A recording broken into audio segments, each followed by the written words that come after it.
Hello everyone, welcome to the fourth lecture of one shot series, जहाँ पे हम लोग 12th कॉमर्स महाराष्ट्र बोर्ड के मैथमेटिक्स के सारे चैप्टर्स कवर करने वाले हैं वन शॉट लेक्चर में। 1 से 1.5 घंटे का हर एक वीडियो रहने वाला है। आज के इस वीडियो में हम लोग स्टार्ट करेंगे हमारा मैथ्स 1 का 4th chapter, which is application of derivatives. इसको बहुत सारे बच्चे शॉर्ट में AOD भी बोलते हैं। बहुत ही छोटा सा चैप्टर है, बहुत ही आसान सा चैप्टर है और वेटेज बहुत ज़्यादा है। इस चैप्टर का 9 मार्क्स का वेटेज ये अपने साथ कैरी करता है। विथ ऑप्शन का वेटेज मैं तुम लोग को बता रहा हूँ। तो कहीं ना कहीं पढ़ने की जो टाइम होने वाली है वो कम होने वाला है और जो रिजल्ट मिलेगा हमें, जो आउटपुट मिलेगा वो ज़्यादा मिलेगा, मार्क्स ज़्यादा मिलेंगे इस चैप्टर से। ठीक है, मैंने कोशिश की है कि हर एक टॉपिक को मैं टच करूँ इस वीडियो के अंदर और कोशिश करूँगा कि उसको बहुत अच्छे से एक्सप्लेन करूँ, ताकि अगर तुम फर्स्ट टाइम भी ये वीडियो देख रहे हो, अगर तुमने आज तक ये चैप्टर कभी नहीं पढ़ा, पहली बार इस चैप्टर को देखने जा रहे हो, तो भी कोशिश करूंगा मैं कि तुम्हें चीज़ें समझ में आ जाए। अगर तुमने ऑलरेडी चैप्टर पढ़ रखा है और रिवीजन के लिए वीडियो देख रहे हो तो वेल एंड गुड, तुम्हें बहुत अच्छे से सारी चीज़ें समझ में आ जाएंगी। चलो तो स्टार्ट करते हैं हमारे सबसे पहले टॉपिक के साथ। Topic is equation of tangent and normal. हमें हमारे फर्स्ट एक्सरसाइज में इक्वेशन निकालने बोला जाता है दो चीज़ों का। किसका किसका? टेंजेंट का और नॉर्मल का। अब इस बात को समझो कि टेंजेंट और नॉर्मल दोनों ही एक तरीके की लाइंस होती हैं। टेंजेंट मतलब क्या, मैं तुम्हें समझाता हूँ डायग्राम वाइज, पहले समझो। मान लो ये मेरा एक कर्व है। कर्व मतलब तुम लोग समझते हो ना, एक मान लो एक लाइन ही है जो टेढ़ी हो चुकी है, उसको कर्व बोलते हैं। तो ये मेरा एक कर्व है। टेंजेंट एक ऐसी लाइन होती है जो इस कर्व को किसी भी एक सिंगल पॉइंट पे जस्ट आएगी और टच करके निकल जाएगी। फॉर एग्जाम्पल, अगर मैं यहाँ पर कुछ ऐसा बनाऊँ, एक लाइन यहाँ से आई, इसको इस पॉइंट पे टच की और निकल गई। देखो मेरी ड्राइंग अच्छी नहीं है, डायग्राम में भी अच्छा नहीं बने, फिर भी तुम्हें समझ में आ जाना चाहिए। तो यहाँ पे दिख रहा है ये एक सिंगल पॉइंट पे, तुम्हें ऐसा लग रहा होगा कि नहीं यार बहुत लंबा चौड़ा वो टच करके गई है, नहीं, लेकिन रियलिटी में एक सिंगल पॉइंट पे उस लाइन ने इस कर्व को टच किया और निकल गया। तो ये जो लाइन बनी ना, नहीं, इसको हम लोग बोलते हैं टेंजेंट। ठीक है। नॉर्मल क्या होता है? नॉर्मल यानी परपेंडिकुलर लाइन। अब एक परपेंडिकुलर लाइन मतलब क्या होता है? एक ऐसी लाइन जो 90 डिग्री पर बनेगी। पर कहाँ पर 90 डिग्री बनेगी? जिस पॉइंट पर टेंजेंट हमारे कर्व को टच करके गया था, इसी सेम पॉइंट पर। तो अगर इसी सेम पॉइंट पर मैं एक और लाइन बना दूँ 90 डिग्री पे, तो ये जो लाइन बनी, जो तुम लोगों को थोड़ी सी टेढ़ी दिख रही होगी, क्योंकि मैंने ही टेढ़ी बनाई है, उसको वापस से टेढ़ा बन गया। 90 डिग्री पे जो लाइन बनी, इसे हम कहते हैं नॉर्मल। ठीक है, टेंजेंट समझ गया, नॉर्मल समझ गया। अब इन दोनों लाइंस का हमें इक्वेशन निकालने बोला जाएगा। तो पहले इस बात को समझ, दोनों तो लाइंस है, चाहे टेंजेंट हो चाहे नॉर्मल हो, तो दोनों का इक्वेशन निकालने के लिए हमें इक्वेशन ऑफ लाइन का फॉर्मूला पता होना चाहिए। तो इक्वेशन ऑफ लाइन का फॉर्मूला मैंने यहाँ पर लिख दिया है। It is y minus y1 is equals to m bracket में x माइनस x1। यहाँ पर हम लोग y और x की जगह पे कोई भी वैल्यू पुट नहीं करते हैं, क्योंकि वो इक्वेशन का पार्ट होता है x और y, लेकिन बाकी सबकी वैल्यूज पुट की जाती है। तो कौन कौन सी वैल्यूज आएंगी? y1 की वैल्यू आएगी और x1 की वैल्यू आएगी। कहाँ से मिलेगी हम लोगों को? x1 और y1 they are the point on the line. ये कैसे निकलते हैं? पूरे लाइन पे कोई भी एक सिंगल पॉइंट उठा लो, उसकी x और उसकी y की वैल्यू ही हमारे x1 और हमारे y1 की वैल्यू होगी। इतना समझा? और यहाँ पर जो m लिखा हुआ है, m क्या है? m is slope of the line. m मतलब लाइन का स्लोप होता है। तो अब इस बात को समझो कि लाइन का इक्वेशन का फॉर्मूला ये है, और इसको सॉल्व करने के लिए दो चीज़ों की रिक्वायरमेंट है। पहला, हमें चाहिए पॉइंट ऑन द लाइन, उस लाइन का कोई भी एक पॉइंट पता होना चाहिए। दूसरा, उस लाइन का स्लोप पता होना चाहिए। तो क्वेश्चन के अंदर पता है तुम्हें, हमेशा ये वाला पॉइंट, अभी जितने भी क्वेश्चन हम लोग सॉल्व करेंगे, तुम्हें ना ये वाले पॉइंट की वैल्यू गिवन रहती है। इस वाले पॉइंट की वैल्यू क्वेश्चन में गिवन होती है। तो अब इस बात को समझो कि ये जो पॉइंट है ना, इसकी खासियत क्या है? ये टेंजेंट पर भी है, ये नॉर्मल पर भी है। मतलब इक्वेशन ऑफ टेंजेंट निकालते टाइम भी सेम पॉइंट का यूज़ कर सकता हूँ, इक्वेशन ऑफ नॉर्मल निकालते टाइम भी मैं सेम पॉइंट का यूज़ कर सकता हूँ। तो अब मुझे दूसरी चीज़ क्या चाहिए? स्लोप चाहिए। स्लोप मुझे निकालना पड़ेगा, टेंजेंट के लिए अलग से निकालना पड़ेगा और नॉर्मल के लिए अलग से। तो मैं तुम्हें स्लोप बता देता हूँ कि स्लोप कैसे निकलने वाला है। सबसे पहले टेंजेंट की बात करते हैं। तो अगर तुम्हें टेंजेंट का स्लोप चाहिए तो वेरी वेरी सिंपल, मान लो टेंजेंट के स्लोप को मैंने m1 मान लिया है, तो इसका स्लोप आ जाएगा dy अपॉन में dx। क्या formula? dy upon dx, derivative. Equation of curve तुम्हें दिया होगा, उसका डेरिवेटिव कर दो और जो भी आंसर आया वही तुम्हारा स्लोप ऑफ टेंजेंट है। ठीक है, इजी है। और फिर तुम्हें क्या निकालना पड़ेगा? Slope of normal. तो नॉर्मल का स्लोप कैसे निकालोगे भाई साहब? वेरी वेरी सिंपल, जो भी तुम्हारा टेंजेंट का स्लोप निकला ना, जैसे इसका निकल गया m1, अब तुम्हें नॉर्मल का स्लोप चाहिए, मान लो m2 निकालना है, तो कैसे निकालोगे? -1/m1, काम खत्म हो गया। यहाँ पे जो स्लोप मिला m1 उठाओ, यहाँ पे रख दो और तुम्हें m2 यानी नॉर्मल का स्लोप मिल जाएगा। तो स्लोप निकालने का फॉर्मूला बता दिया, पॉइंट क्वेश्चन में गिवन होता है और इक्वेशन बहुत इजीली निकाला जा सकता है। यहाँ पर देखो कैसे सॉल्व किया जाता है, फटाफट से सॉल्व करते हैं। क्वेश्चन गिवन इज, लिखा है find the equation of tangent, equation of tangent निकालो एंड इक्वेशन ऑफ नॉर्मल निकालो, और हमें यहाँ पे क्वेश्चन लिखकर दे दिया है। ये क्या है? ये कर्व का इक्वेशन है, जो कर्व है ना ये उसका इक्वेशन है, ये हमारा पॉइंट है जिस पॉइंट पे टेंजेंट और नॉर्मल बनता है। ठीक है, स्टार्ट करते हैं। सबसे पहले क्या करोगे मालूम है? टेंजेंट का हमें स्लोप निकालना पड़ेगा, और टेंजेंट के स्लोप का फॉर्मूला क्या था? dy/dx। तो हम लोग उसके लिए जो गिवन इक्वेशन है कर्व का उसको लिखेंगे गिवन इक्वेशन ऑफ कर्व। क्या गिवन है? 2x² plus 3y² is equals to 5। अब इसमें से dy/dx निकालने के लिए डिफरेंशिएट करना पड़ेगा। तुम्हें डिफरेंशिएशन आना चाहिए पहले से ही इस चैप्टर को करने के लिए। तो यहाँ पर हो जाएगा differentiating with respect to x, यहाँ पर आ गया d/dx किसके साथ? 2x² प्लस 3y² के साथ। यहाँ पर भी आ गया d/dx किसके साथ? 5 के साथ। अब तुम लोगों को पता है 2x² के साथ है तो उसका डेरिवेटिव नहीं लेंगे, एज इट इज लिख देंगे। x² का डेरिवेटिव क्या आ जाता है? 2x प्लस 3y² के साथ है तो 3 का डेरिवेटिव नहीं लेंगे, एज इट इज लिख देंगे। y² का डेरिवेटिव क्या होता है? जैसे x² का 2x होता है वैसे y² का क्या हो जाएगा? 2y। लेकिन जब भी y पे फॉर्मूला लगाया जाता है डेरिवेटिव का तो साथ में क्या लिखते हैं? .dy/dx। क्या लिखते हैं? .dy/dx। ये सारा डेरिवेटिव का कॉन्सेप्ट है डिफरेंशिएशन का।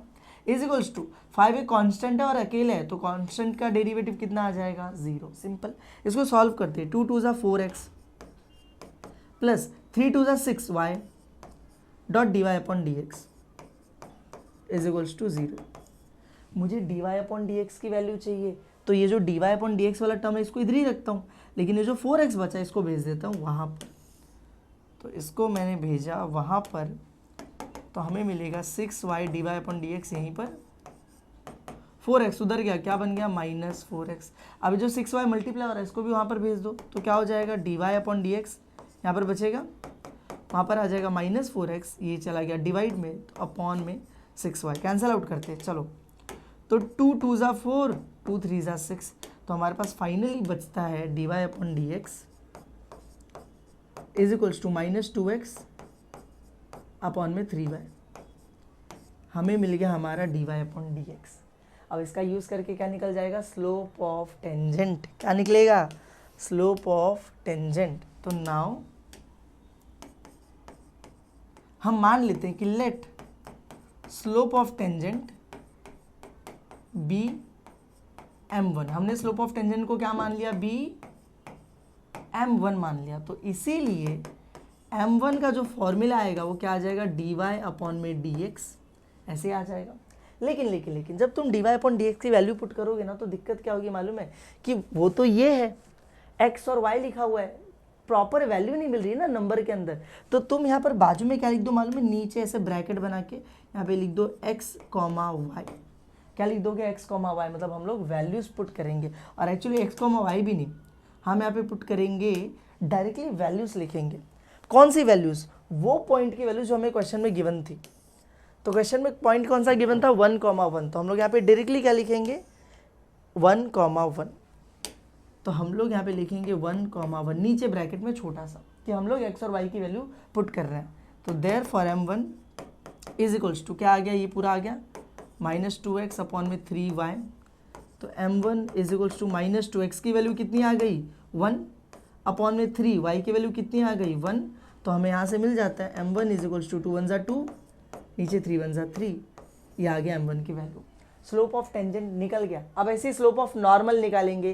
कैसे निकालेंगे? फॉर्मूला बताया था, एक बार टेंजेंट निकल जाए तो स्लोप ऑफ नॉर्मल के लिए वाला फॉर्मूला लगा देना। तो चलो वो भी करते हैं, स्लोप ऑफ नॉर्मल निकाल लेते हैं। तो नाउ लेट हम लोग मान लेते हैं slope of normal be m2, normal be m2। तो क्या हो जाएगा? m2 का formula m2 is equals to -1/m1। तो इसी के साथ m2 is equals to -1/m1 की वैल्यू क्या है, ये रही -2/3। अब तुम लोगों को एक चीज़ तो पता होगी कि जब भी ऊपर कोई एक ही नंबर हो और नीचे पूरा फ्रैक्शन हो, तो जो सबसे नीचे वाला जो नंबर होता है ऊपर जाके क्या हो जाता है, मल्टीप्लाई। तो 3 गया ऊपर, मल्टीप्लाई हो गया, 3 वन सा कितना आ गया 3, ऊपर माइनस था तो -3, नीचे क्या है -2, माइनस माइनस दोनों तरफ है तो काट दो दोनों को, ठीक है, माइनस माइनस कट जाएगा, सिर्फ क्या बचेगा 3/2। और ये मिल गया हमें हमारा स्लोप ऑफ नॉर्मल। दोनों का स्लोप मिल चुका है, पॉइंट एक दिया हुआ था, वो पॉइंट दोनों में आता है, तो हम लोग दोनों का इक्वेशन अब निकाल सकते हैं। बस इक्वेशन ऑफ लाइन का फॉर्मूला लगाना है। तो हम लोग लिखेंगे नाउ, पहले निकालते इक्वेशन ऑफ टेंजेंट। तो कैसे निकालेंगे, very simple, slope of line का इक्वेशन कैसे लिखा जाता था, y - y1 equation of line is equals to mx - x1, ये फॉर्मूला होता है। अब हम लोग क्योंकि ये टेंजेंट के लिए निकाल रहे हैं, तो टेंजेंट के स्लोप को m1 माना था, तो हम लोग यहाँ पे क्या लिख देंगे, m की जगह m1, वैल्यू पुट कर दो, तो y - y1 की वैल्यू कितनी है 1, पॉइंट पता है ना x1, y1 दिया है, तो y - 1 is equals to m1 की वैल्यू अभी अभी ऊपर आई थी कितनी, -2/3, -2/3, x - x1 की वैल्यू भी क्या गिवन है 1, ठीक है, सिंपल। अब इसी को थोड़ा सा सिंप्लीफाई करते हैं, ये देख रहे हो यहाँ पे डिवाइड हो रहा है, इसको यहाँ पर भेज दो तो क्या हो जाएगा, मल्टीप्लाई, तो 3 यहाँ पर आके मल्टीप्लाई हो जाएगा किसके साथ, y - 1 पूरे के साथ, यहाँ पे बचा -2 ब्रैकेट में x - 1, मल्टीप्लाई करो, 3 × y 3y, 3 × 1 3, -2 × x तो -2x, -2 × -1 माइनस माइनस प्लस, 2 1 ज़ा 2, सिंपल। अब सबको बस एक साइड में लाकर अरेंज कर दो, इक्वल टू के उस साइड 0 रख दो, चल जाएगा। तो मैं क्या करता हूँ, -2x है यहाँ पर लेकर आ जाता हूँ, +2x, ये 3y ऑलरेडी यहीं पर है, ठीक है, -3 ऑलरेडी यहीं पर है, ठीक है, वो +2 उसको यहाँ पर लेकर आ जाता हूँ, क्या जाएगा -2, इक्वल टू के उस साइड कुछ नहीं बचा यानी कि 0, तो 2x + 3y, -3 - 2 कितना -5 is equals to 0। This is our equation of normal. आसान था। सेम वे में अब हम लोग क्या निकालेंगे, इक्वेशन ऑफ टेंजेंट, आसान था। अब हम लोग निकालेंगे equation of normal. Now equation of normal, तो same y - y1 equation of line का फॉर्मूला m x - x1, लेकिन इक्वेशन ऑफ नॉर्मल निकाल रहे हो, नॉर्मल में स्लोप को क्या माना था m2, तो यहाँ पर क्या आ जाएगा m2, तो लिखो y माइनस इसकी वैल्यू 1 ही है, m2 की वैल्यू क्या आई थी 2/3, m2 की वैल्यू आई थी 3/2, तो हम लोग यहाँ पे 3/2 पुट कर देते हैं, तो 3/2 x - x1 की वैल्यू 1 है, ये 2 डिवाइड हो रहा है, इसको इधर पे भेज दो, यहाँ पर आके मल्टीप्लाई हो जाएगा, 3 वहीं पर है, x - 1 देखो, 2 × y 2y, 2 × 1 2, 3 × x 3x, 3 1 ज़ा 3, सिंपल। सबको एक साइड कर दो। तो एक काम करते हैं, देखो अगर मैं वो 3x को वहाँ से यहाँ पर लेकर आऊँगा तो यहाँ पर आके -3x हो जाएगा। हम कभी नहीं चाहते कि हमारा x वाला जो टर्म है वो नेगेटिव हो, ऐसा मतलब ऐसा कोई रूल नहीं है, पर हमें ऐसा अच्छा नहीं लगता है। तो हम एक काम करते हैं, x यहाँ पर लाके नेगेटिव करने से अच्छा इन दोनों को लेकर वहाँ चले जाते हैं, यहाँ पर 0 बच जाएगा, यहाँ पे 0 आ गया, वहाँ पे 3x ऑलरेडी था, ये 2y यहाँ पे कुछ नहीं यानी प्लस हो रहा था, तो वहाँ पे जाके क्या हो जाएगा -2y। कभी भी किसी भी टर्म का जो सिंबल होता है प्लस या माइनस, वो उसके लेफ्ट साइड में होता है, जो साइन होती है, तो ये इसके लेफ्ट साइड में कुछ नहीं है यानी कि प्लस है, तो +2y वहाँ पर गया, -2y आ गया, वहाँ पे 3x ऑलरेडी था लिख दिया, 2y वहाँ पे गया, -3 वहाँ पे ऑलरेडी था, -2 यहाँ से वहाँ पर भेजेंगे तो क्या हो जाएगा +2, तो हमें मिला 0 is equals to 3x -2y, -3 + 2 कितना हो जाएगा -1। अब इसी को सीधा करके लिख दो, ये पूरा इस साइड 3x - 2y -1, 0 उस side. This is our equation of normal. Question खत्म। आई होप तुम लोगों को समझ में आ गया होगा कि टेंजेंट क्या है, नॉर्मल क्या है, स्लोप क्या होता है और कैसे स्लोप निकाला जाता है, और फिर कैसे उस स्लोप का यूज़ करके, गिवन पॉइंट का यूज़ करके इक्वेशंस निकाले जाते हैं टेंजेंट और नॉर्मल के। चलते हमारे नेक्स्ट टॉपिक की तरफ, which is increasing and decreasing functions. हमारा नेक्स्ट एक्सरसाइज आ चुका है, ठीक है। तो इंक्रीजिंग डिक्रीजिंग बहुत ही एक बोलते हैं फैसिनेटिंग टॉपिक है, बहुत आसान सा टॉपिक है। अब क्वेश्चन में, एग्जाम में कभी कभी क्वेश्चंस भी इसके पूछे जाते हैं। तो पहले इस बात को समझो कि कोई भी अगर तुम्हें एक फंक्शन f(x) दिया हुआ है, और तुम्हें पता लगाना है कि फंक्शन इंक्रीजिंग है या फिर डिक्रीजिंग है, तो तुम क्या करोगे, उस फंक्शन को डिफरेंशिएट कर दोगे, तो उसका डेरिवेटिव आ जाएगा। एफ एक्स का डेरिवेटिव क्या होता है, एफ डैश एक्स, ऐसा दिखता है, ठीक है, ये डेरिवेटिव है। तो जैसे इस फंक्शन का डेरिवेटिव निकल गया तो तुम चेक करो क्या ये जो डेरिवेटिव है इसकी वैल्यू ग्रेटर देन जीरो है। अगर इसकी वैल्यू ग्रेटर देन जीरो यानी जीरो से बड़ी है यानी पॉजिटिव वैल्यू है तो इंक्रीजिंग फंक्शन। अगर इसकी वैल्यू लेस देन जीरो हुई, लेस देन जीरो मतलब जीरो से छोटी नेगेटिव वैल्यू, तो क्या लिखेंगे, decreasing function. Very simple, derivative निकालना, greater than zero increasing, less than zero decreasing. MCQ में बहुत बार ये क्वेश्चंस पूछे जाते हैं तो इसको दिमाग में रख लेना, ठीक है। एमसीक्यू में सीधे यही लिख दिया जाता है कि तुम बताओ कि फंक्शन इंक्रीजिंग कब बोलते हैं, F dash x greater than zero पे फिर लेस देन जीरो पे, तो तुम्हें पता होना चाहिए ग्रेटर देन जीरो पे इंक्रीजिंग, लेस देन जीरो पे डिक्रीजिंग। एक दो क्वेश्चन सॉल्व करते हैं हम लोग इसके, 3 क्वेश्चंस हमारे टेक्स्ट बुक में गिवन है, तीनों ही सॉल्व कर लेते हैं। चलो देखते हैं, और ये सिर्फ ऑब्जेक्टिव में पूछा जाता है, तुम्हें कभी भी 2 मार्क्स 3 मार्क्स 4 मार्क्स के क्वेश्चन में ये नहीं पूछा जाएगा, इसीलिए मैं इसको बहुत ही शॉर्ट में समराइज्ड वे में सॉल्व करवाऊंगा, क्योंकि एमसीक्यू में हमें सोल्यूशन लिखने की जरूरत नहीं पड़ती। फर्स्ट क्वेश्चन देखो, एफ एक्स दिया है और उस साइड एक इक्वेशन लिखकर दे दिया है पूरा ब्ला ब्ला ब्ला, और हमें ऊपर बोला टेस्ट करो whether the following functions are increasing और डिक्रीजिंग। टेस्ट करके बताओ इंक्रीजिंग फंक्शन है कि डिक्रीजिंग फंक्शन है। लिखते हैं पहले वाले का, एफ एक्स क्या दिया हुआ है, एक्स क्यूब माइनस 6x का स्क्वायर प्लस 12x माइनस 16, ये हम लोगों को मिल गया। मुझे पहले क्या करना, डिफरेंशिएट करना है, तो मैं करता हूँ differentiating with respect to x। ये एफ एक्स क्या बन जाएगा, एफ डैश एक्स, डेरिवेटिव के बाद ये एक्स क्यूब का डेरिवेटिव क्या आ जाएगा, 3x स्क्वायर, एक्सएन का फॉर्मूला लगा दिया, माइनस 6x स्क्वायर के साथ है तो 6 को एज इट इज लिखेंगे, एक्स स्क्वायर का डेरिवेटिव क्या हो जाता है 2x, प्लस 12x के साथ है तो 12 को एज इट इज लिखेंगे, x का डेरिवेटिव 1, 16 कॉन्स्टेंट हो भी अकेला तो डेरिवेटिव 0, तो मुझे मिला f dash x is equals to 3x square minus 6 two 12x plus 12 1 12, 0 का कोई सेंस नहीं बनता है। आ गया डेरिवेटिव। अब मुझे देखना है कि ये जो फंक्शन आया है ये ग्रेटर देन जीरो है या फिर लेस देन जीरो। पता चल रहा है कैसा देखकर कि ये हमेशा ग्रेटर देन जीरो होगा या फिर लेस देन जीरो। हमें अगर कोई नंबर मिलता है तो मैं बता देता, 4 लिखा होता मैं बोलता हाँ ग्रेटर देन जीरो, -4 लिखा होता मैं बोलता लेस देन जीरो। ऐसे में तो नहीं पता चलेगा। तो कभी भी तुम्हें अगर ऐसे क्वाड्रेटिक इक्वेशन मिले तो तुम पता है क्या करोगे, उसको फैक्टराइज करो, और फैक्टराइज करने के बाद हमें पता चल जाएगा कि ग्रेटर देन जीरो या फिर लेस देन जीरो है। तो फैक्टराइज कैसे करेंगे सर जी, वो तो बचपन में ही सीखा था। ये 3 है, ये 12 है, इन दोनों को मल्टीप्लाई करो, 3 12 36, 2 फैक्टर चाहिए, मल्टीप्लाई करने पर 36 आ जाओ, भी प्लस 36 है, दोनों प्लस में थे, और ऐड या सब्ट्रैक्ट करने पर 12 यानी -12 आ जाए। तो सोचो ज़रा, स्टार्टिंग से चालू करते, 136 या 136 होगा, लेकिन उसे 12 तो नहीं आने वाला। 2 के टेबल में 2 18 होगा, लेकिन 12 तो नहीं आने वाला है। 3 के टेबल में क्या होगा, 3 12 होगा, ठीक है, हाँ, लेकिन उसमें भी 12 नहीं आने वाला है। 4 के टेबल में 4 9 36, आई थिंक सो, नहीं 4 9 36 क्या बोल, हाँ 4 9 36, ठीक है, उसमें भी नहीं आने वाला है।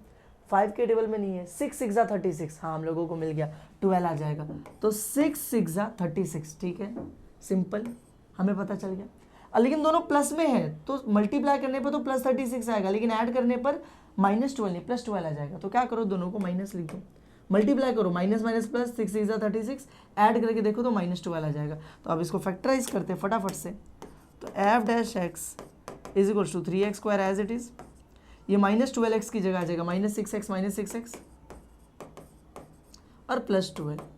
पहले क्या करेंगे, इन दोनों में से कॉमन ले लेंगे, क्या कॉमन आ रहा है दोनों में, दोनों 3 के टेबल के, तो 3 कॉमन, x दोनों में कॉमन है, 3 चला गया, x स्क्वायर में से एक x चला गया तो एक x बच गया, 3 चला गया 6 में से, तो 3 2 6 होता है, तो 3 जाने के बाद यहाँ पे क्या बचेगा 2, x तो जा चुका है तो कुछ नहीं, इन दोनों में से क्या, दोनों 2 के टेबल के, तो 2 कॉमन ले लो, यहाँ से 2 चला गया तो 2 3 6 होता है, 2 बार चला गया, अंदर क्या बचेगा 3, x भी बच ही गया, ठीक है। एक मिनट को उसको मिटा देता हूँ, ओके, इन दोनों में से कॉमन ले रहे हैं हम लोग, ठीक है। तो अच्छा ये 12 है, वही मैं सोचूं कि कुछ तो गलत हो रहा है। देखो 12 है, दोनों में से कॉमन, दोनों 6 के टेबल के हैं, तो दोनों में से 6 को कॉमन ले लो, यहाँ पे से 6 का चला गया तो सिर्फ x बचा, 12 में से 6 है, 6 2 12, तो 2 बच गया, सिंपल। पहले से वहाँ पर प्लस लिखा हुआ था, लेकिन बाहर ब्रैकेट के माइनस आ गया तो अंदर का सिंबल चेंज हो जाएगा, तो प्लस की जगह हम माइनस लिखेंगे। अब मुझे दिख रहा है A B X minus two, A B X minus two, तो एक ब्रैकेट में एक्स माइनस टू, ये 3x, ये -6, तो एक ब्रैकेट में 3x माइनस 6, सिंपल। एक और चीज़ देखो, ये तो ठीक है, मुझे अभी भी दिख रहा है यार इन दोनों में से कुछ कॉमन आ रहा है। क्या कॉमन आ रहा है? दोनों में से 3 कॉमन है। देखो ना, दोनों 3 के टेबल को, तो 3 को कॉमन ले लेता हूँ और इधर लिख देता हूँ, क्योंकि तीनों मल्टीप्लाई हो रहे हैं तो आगे पीछे लिखा जा सकता है। इन दोनों में से 3 कॉमन लेने के बाद यहाँ पे बचेगा x, 3 2 जा 6 होता है तो अंदर बचेगा 2, और आगे मैं देखूंगा तो 3 एज इट इज इन दोनों को मल्टीप्लाई करके, दोनों सेम ही है तो आ जाएगा x माइनस 2 का होल स्क्वायर। अब तुम लोग जरा ध्यान से देखना, x माइनस 2 का होल स्क्वायर है, स्क्वायर हो रहा है, और तुम मुझे बताओ x की जगह में कुछ भी वैल्यू रख दो, कुछ भी नेगेटिव पॉजिटिव कुछ भी रख दो, लेकिन जब ये पूरा सॉल्व होगा और उसका स्क्वायर हो जाएगा, तो स्क्वायर होने के बाद कोई भी नंबर पॉजिटिव बन जाता है, चाहे नेगेटिव हो चाहे कुछ भी हो, पॉजिटिव हो, स्क्वायर के बाद तो पॉजिटिव बन जाएगा। यानी मुझे पता ही नहीं केस एफ डैश एक्स जो होने वाला है will be greater than 0, greater than 0 ही होने वाला है। Therefore this is an increasing function. अगर ये एमसीक्यू में दिया होता तो ये कौन सा फंक्शन आता है? इंक्रीजिंग। समझ में आया तुम लोगों को? इजी है, आसान है। चलो अगले क्वेश्चन को सॉल्व करते हैं, नेक्स्ट क्वेश्चन पकड़ लेते हैं। ठीक है, हमने इसीलिए क्वाड्रेटिक इक्वेशन बनाया है क्योंकि अभी देखो स्क्वायर से पता चल गया कि इंक्रीजिंग फंक्शन है। पता है डिक्रीजिंग कब होता? अगर आंसर ऐसे आता -3x माइनस 2 का होल स्क्वायर। अब ये डिक्रीजिंग फंक्शन हो गया। क्यों? क्योंकि at any given case square करने पर ये जो वैल्यू आने वाली है ये तो पॉजिटिव ही आने वाली है, और ये ऑलरेडी नेगेटिव है, तो positive into negative plus minus multiply करने पर आंसर माइनस में ही आएगा, मतलब ये लेस देन 0 ही होगा हर बार, इसलिए डिक्रीजिंग फंक्शन। यहाँ पर इसका आंसर हमेशा पॉजिटिव होने वाला है, already positive positive positive plus plus plus ही आने वाला हर बार, इसलिए ग्रेटर देन 0, इसलिए इंक्रीजिंग फंक्शन। ठीक है, आगे चलते हैं। अगला क्वेश्चन दिया है x माइनस 1/x फंक्शन दे दिया हम लोगों को, तो यहाँ पर देखो सेकंड दिया है fx is equals to x minus 1/x। हम लोग ज़्यादा लिख नहीं रहे, डिफ्रेंशिएट किया, ये fx क्या हो जाएगा? f डैश x, x का डेरिवेटिव 1, माइनस है बीच में तो माइनस लिख दो, 1/x का डेरिवेटिव होता है -1/x स्क्वायर, तो यहाँ पर क्या आ जाएगा?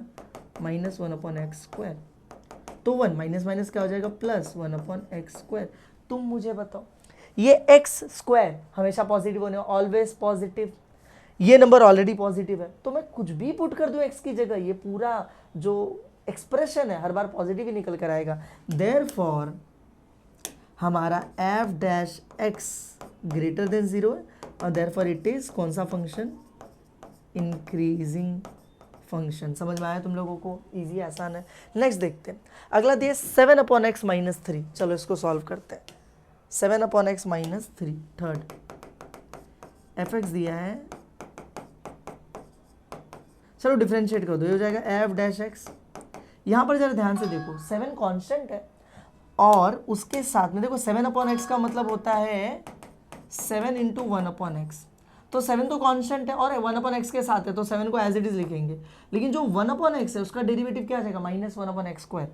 डेरिवेटिव क्या आ गया? -1/x स्क्वायर, माइनस 3 कांस्टेंट है अकेला, इसलिए उसका डेरिवेटिव 0, तो वो तो गायब हो गया। यहाँ पे बचा 7 1 जा 7, -7 आ जाएगा अपॉन में x का स्क्वायर। अब तुम मुझे बताओ x square will always be positive, और ऊपर -7 है, वो तो ऑलरेडी माइनस में है, नीचे हमेशा पॉजिटिव आंसर आएगा, ऊपर ऑलरेडी नेगेटिव है, प्लस माइनस मिलके क्या हो जाएंगे? माइनस।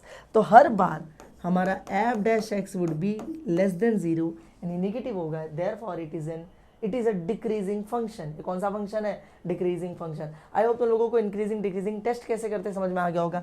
चलते हैं इसी टॉपिक के एक नए टाइप के क्वेश्चन के ऊपर। पहले क्वेश्चन दिखा देता हूँ, वहां पर टेस्ट करना था, बताना था इंक्रीजिंग है कि डिक्रीजिंग है। यहाँ पर क्या बोलते हैं मालूम है? ऑलरेडी क्वेश्चन में लिख कर दिया है कि fx इज इंक्रीजिंग फंक्शन, पहले से बता दिया इंक्रीजिंग फंक्शन ही है। तो तुम्हें क्या करना है? तुम्हें फाइंड करना है the values of x, x की वैल्यूज निकालनी है, वैल्यू नहीं निकालनी है, वैल्यूज निकालनी है, मल्टीपल वैल्यूज हो सकती है x के, ठीक है, हमें वो निकालना है। हमें अभी देखो बहुत आसान सा क्वेश्चन होता है, सॉल्व करके बताता हूँ कैसे करते हैं। सबसे पहले तुम लोगों को fx दिया हुआ है तो गिवन लिख दो। अब ये सॉल्व करने के लिए आता है, इसलिए इसको अच्छे से करना पड़ेगा। क्या दिया हुआ है? 2x square, sorry 2x cube minus 15x square plus 36x plus 1 simple. Differentiate कर देते हैं, तो differentiating with respect to x, ये हो जाएगा f डैश x। यहाँ पर देखो क्या होगा, 2 कांस्टेंट पर एक्स क्यूब के साथ है, एक्स क्यूब का डेरिवेटिव क्या आ जाएगा 3x स्क्वायर, 15 कांस्टेंट पर इसके साथ है as it is, x square का डेरिवेटिव 2x, 36 कांस्टेंट पर x के साथ है तो 36 एज इट इज, x का डेरिवेटिव 1 कांस्टेंट और अकेला है, कांस्टेंट का डेरिवेटिव 0, सिंपल। तो f dash x is equals to 2 3 जा 6x स्क्वायर, 15 2 जा 30x, ठीक है, प्लस 36 1 जा 36, और 0 का तो कोई सेंस नहीं बनता है, काम हो गया हमारा। अब हमें ऑलरेडी पता है कि ये एक इंक्रीजिंग फंक्शन है, तो क्या मैं ऐसा लिख सकता हूँ कि it is an increasing function, क्या लिख रहा हूँ मैं भी, it is an increasing function, therefore क्या मैं ऐसा बोल सकता हूँ कि इस फंक्शन का जो डेरिवेटिव होगा वो ग्रेटर देन 0 होगा, मैं बोल सकता हूँ। इंक्रीजिंग फंक्शन है मतलब डेरिवेटिव ग्रेटर देन 0 होगा ही होगा, लिख दिया मैंने। ये डेरिवेटिव की वैल्यू तो हमने अभी भी निकाली थी, यहाँ पर क्या वैल्यू है ये पूरी, तो इसकी जगह वैल्यू पुट कर दो तो आ गया 6x square minus 30x plus 36 greater than 0, simple है। अच्छा एक चीज़ बताओ, इसको थोड़ा सा सिंप्लीफाई करते हैं, ऐसे भी सॉल्व कर सकते हैं पर सिंप्लीफाई कर देते हैं। देखो 6, ये भी 6 के टेबल का, ये भी 6 के टेबल का, 6 कॉमन है सब में, 6 को कॉमन ले लो, क्या बचेगा अंदर, एक्स स्क्वायर बचेगा, माइनस यहाँ पे 5x बच जाएगा, 6 इज 36 तो 6 बच जाएगा ग्रेटर देन 0। ये 6 यहाँ पे मल्टीप्लाई हो रहा है इस ब्रैकेट के साथ, इस 6 को वहाँ पर भेज दूंगा तो वहाँ जाके डिवाइड हो जाएगा, और 0 डिवाइड बाई एनीथिंग 0 ही रहता है, तो ये 6 वहाँ जाके गायब हो जाएगा, यहाँ पे बचेगा सिर्फ x square minus 5x plus 6 greater than 0। ये नहीं भी करते स्टेप तो भी सॉल्व होता है क्वेश्चन, पर आसानी से सॉल्व हो जाएगा ना, अब सिंप्लीफाई कर दिया हमने। अब जरा ध्यान से सुनो, x की वैल्यू निकालनी है, ये क्वाड्रेटिक इक्वेशन है, देखो x की वैल्यू निकालनी है और एक क्वाड्रेटिक इक्वेशन है, तो क्वाड्रेटिक इक्वेशन जैसे सॉल्व करते हैं वैसे सॉल्व कर दो, फैक्टराइज करो। तो यहाँ पर कुछ नहीं यानी 1 है, यहाँ पर 6 है, 1 6 जा 6, वो भी प्लस में, क्योंकि ये भी प्लस है ये भी प्लस है, 2 नंबर चाहिए, मल्टीप्लाई करने पर 6 आ जाए, ऐड या सब्ट्रैक्ट करने पर -5 आना चाहिए। तो देखते हैं, 1 6 जा 6 आ जाएगा 5, तो लिख दो 1 6 जा 6, सिंपल है। तब लेकिन अब देखो दिक्कत क्या है, अगर मैं दोनों को प्लस में रख दूं तो 1 6 जा 6 आ जाएगा, लेकिन 1 + 6 7 हो जाएगा, 5 तो नहीं आने वाला। अगर मैं दोनों को माइनस में रख दूं तो 1 6 जा 6 माइनस माइनस प्लस आ जाएगा, लेकिन दोनों को जब ऐड करेंगे तो -1 -6 -7 हो जाएगा, -5 नहीं आने वाला, तो ये दोनों तो नहीं चलेंगे, कुछ और करते हैं। तो 2 3 जा ले लेते हैं, देखो 2 3 जा 6 है ना, दोनों को मैं कर देता हूँ माइनस, तो 2 3 जा 6 माइनस माइनस प्लस, और ऐड करने पर कितना आ जाएगा -5, तो लिखो x square minus 2x minus 3x plus 6 greater than 0। Common लेना स्टार्ट करो, इन दोनों में से क्या कॉमन दिख रहा है तुम लोगों को, सिर्फ x कॉमन आ रहा है, एक्स स्क्वायर में से x गया, x बचा, x चला गया, सिर्फ 2 बचा। दोनों में से 3 कॉमन आ रहा है, 3 के टेबल के दोनों, x बचा, यहाँ पे देखो प्लस को बाद में लिखना, 3 2 जा 6 होता है तो अंदर 2 बच गया ग्रेटर देन 0। यहाँ पर देखो ऑलरेडी प्लस था पर ब्रैकेट के बाहर क्या आ गया माइनस, तो ये सिंबल चेंज हो जाएगा, ये प्लस से क्या हो जाएगा माइनस, ठीक है। इधर भी x -2 इधर भी x -2 एक ब्रैकेट में, ये x -3 एक ब्रैकेट में, ग्रेटर देन 0, सिंपल है, आसान है। हम लोगों को हमारा जो भी फैक्टराइजेशन था वो मिल गया। लेकिन अब ज़रा ध्यान से सुनना, नॉर्मल क्वेश्चन में क्या होता था, जब हम लोग फैक्टराइज करते थे यहाँ पर हम लोग अलग अलग लिख देते थे, ऐसा लिखते थे x -2 = 0 या फिर x -3 = 0, यहाँ पर x -2 को वहाँ पे बेच के 2 या फिर x -3 को वहाँ पे बेच के 3, ऐसा करते थे। पर यहाँ पर नहीं चलेगा, क्योंकि यहाँ पर =0 नहीं दिया है, यहाँ पर ग्रेटर देन 0 दिया है। तो कभी भी जब तुम फैक्टराइज करो और फैक्टराइज करने के बाद तुम्हें ऐसे 2 ब्रैकेट मिले और वहाँ पर ग्रेटर देन 0 या फिर लेस देन 0 लिखा हो तो वहाँ पे केसेस लगाने पड़ते हैं। तो अभी फिलहाल ग्रेटर देन 0 के केस की बात करते हैं। देखो 2 ब्रैकेट है, दोनों मल्टीप्लाई हो रहे हैं और आंसर ग्रेटर देन 0 लिखा है, तो क्या मैं उसको ऐसे लिख सकता हूँ, a × b ग्रेटर देन 0 लिख सकता हूँ। a मतलब पहला ब्रैकेट, b यानी दूसरा ब्रैकेट ग्रेटर देन 0, सिर्फ समझाने के लिए, a भी लिखना नहीं है, ठीक है। तो 2 ब्रैकेट है, मल्टीप्लाई हो रहा है, आंसर ग्रेटर देन 0 आ रहा है। ग्रेटर देन 0 यानी कि पॉजिटिव प्लस में आ रहा है। मैं बोल रहा हूँ कब ऐसा होता है कि 2 नंबर को मल्टीप्लाई करने पर आंसर पॉजिटिव आता है, 2 केसेस में, या तो दोनों के दोनों नंबर पॉजिटिव हो, a भी ग्रेटर देन 0 b भी ग्रेटर देन 0, मतलब a भी पॉजिटिव हो और b भी पॉजिटिव, तो प्लस प्लस मल्टीप्लाई होने पर आंसर प्लस में आ जाता है। लेकिन एक और केस है, अगर दोनों ऑलरेडी निगेटिव हुए तो जैसे A B less than zero, B भी लेस देन जीरो, ये भी नेगेटिव, ये भी नेगेटिव, तभी भी तो आंसर ग्रेटर देन जीरो ही आता है ना। एग्जाम्पल मैं बताता हूँ, देखो -2 इंटू -3 कितना आ जाएगा +6, 2 इंटू 3 +6। दोनों ही केसेस में आंसर ग्रेटर देन जीरो आया है। तो दो केसेस कौन से, दोनों एक बार पॉजिटिव रखा, दोनों एक बार नेगेटिव रखा, तो मतलब दो केस बनते। केस 1 दोनों ही पॉजिटिव होंगे ब्रैकेट्स, केस 2 दोनों ही ब्रैकेट्स क्या होंगे, नेगेटिव होंगे। तो हम लोग ऐसे केसेस लगा के यहाँ पे इसको सॉल्व करेंगे। तो मैं लिखता हूँ यहाँ पर केस 1 दोनों ब्रैकेट्स क्या होंगे, पॉजिटिव होंगे, ठीक है। केस 2 दोनों ब्रैकेट्स क्या होंगे, नेगेटिव होंगे। नेगेटिव यानी लेस देन जीरो, पॉजिटिव यानी ग्रेटर देन जीरो। इसको सॉल्व करते हैं, -2 को वहाँ पर भेज दो, कितना हो जाएगा +2, -3 को वहाँ पर भेज दो, कितना हो जाएगा +3, -2 को वहाँ पर भेज दो, कितना हो जाएगा +2, -3 को वहाँ पर भेज दो, कितना हो जाएगा +3। हमें मिल गया। लेकिन हमें ऐसे 4 वैल्यूज मिली, 1 2 3 4। क्या चारों के चारों हमारे आंसर्स हैं? नहीं, हमारे आंसर होंगे सिर्फ 2। 4 आंसर नहीं होंगे, सिर्फ कितने होंगे, 2। अब 2 का पता कैसे चलेगा, ध्यान से देखना, हमें यूज़ करना पड़ेगा नंबर लाइन। क्या यूज़ करना पड़ेगा, नंबर लाइन। और वो रफ हम लोग करेंगे, मतलब उसको यहाँ पर लिख कर दिखाना नहीं है, ठीक है। चलो देखो, पहले केस 1 की बात कर लेते। केस 1 में एक नंबर लाइन बनाता हूँ मैं। ये नंबर लाइन बनी, नंबर लाइन यानी 0 1 2 3 4, उस साइड में पॉजिटिव, इस साइड में -1 -2 -3, ऐसे -4 बाल ऐसे रहेगा, ठीक है।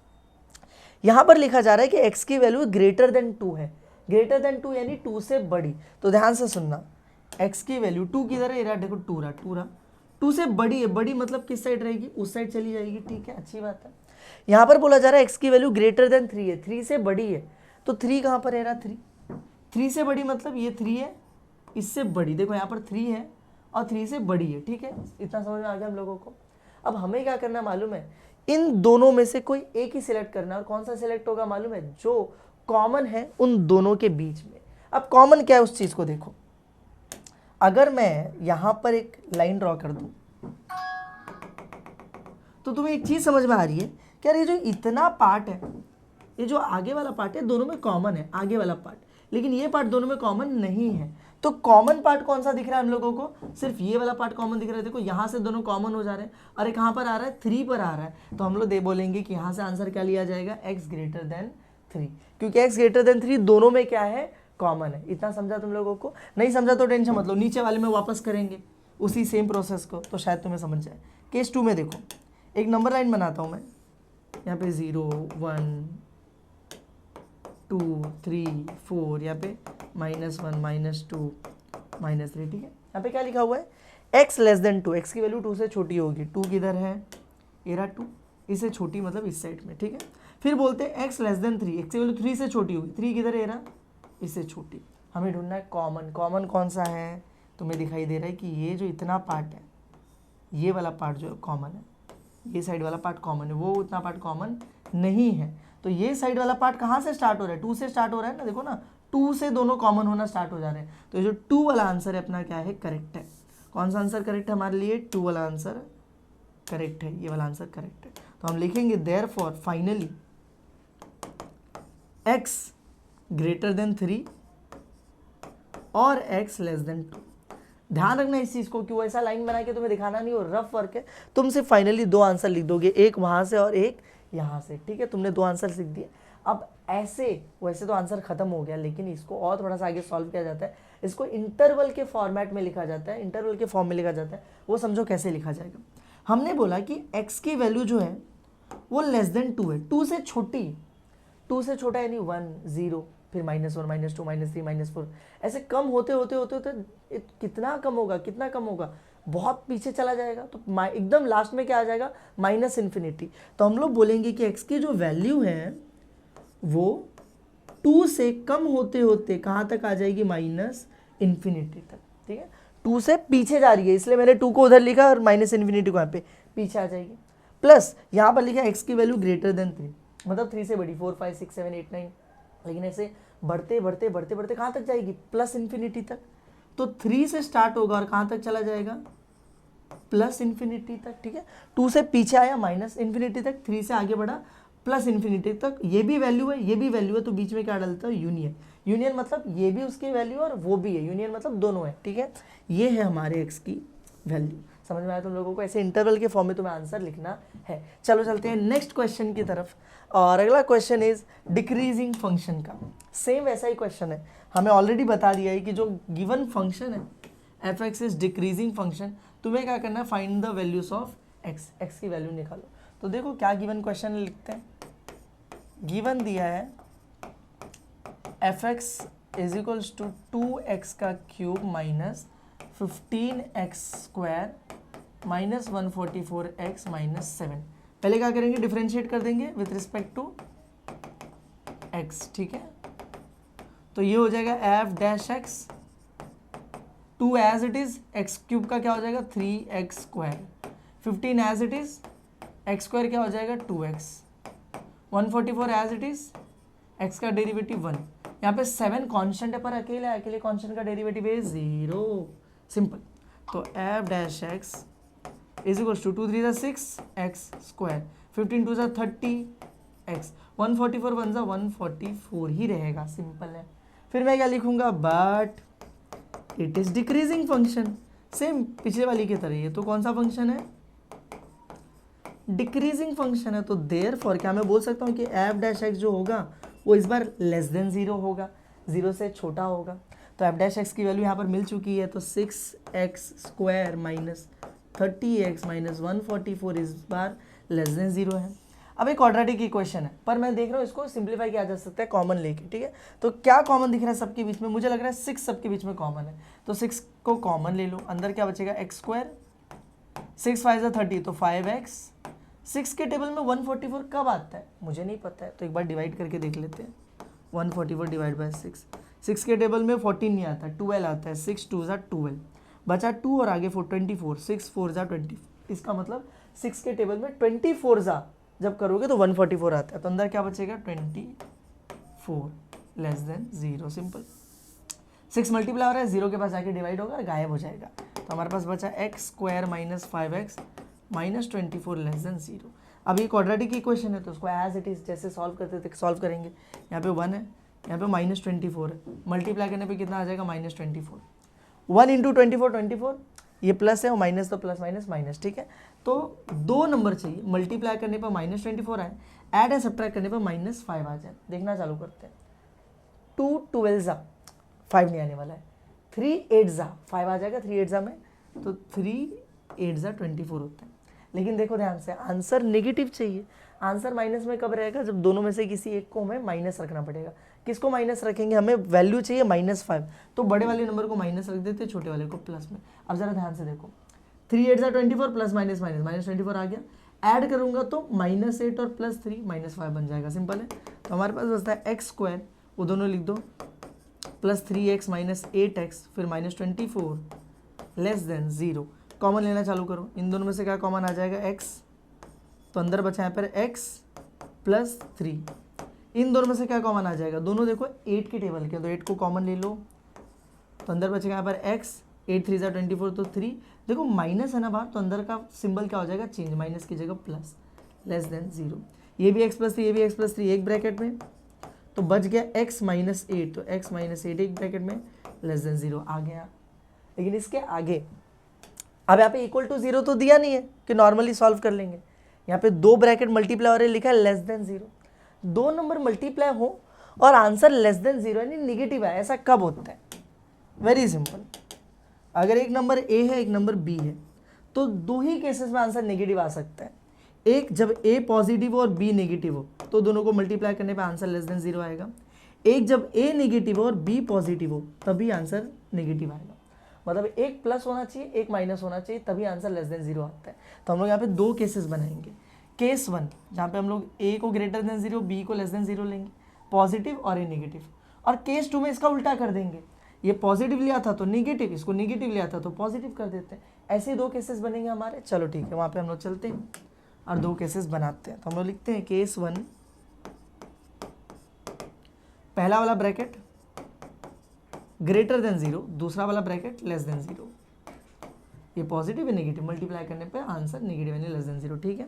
और केस 2 बनाते हैं, तो पहला वाला ब्रैकेट ग्रेटर देन 0 लिए थे तो लेस देन 0, इस बार लेस देन 0 लिए थे तो ग्रेटर देन 0, सिंपल है, ठीक है।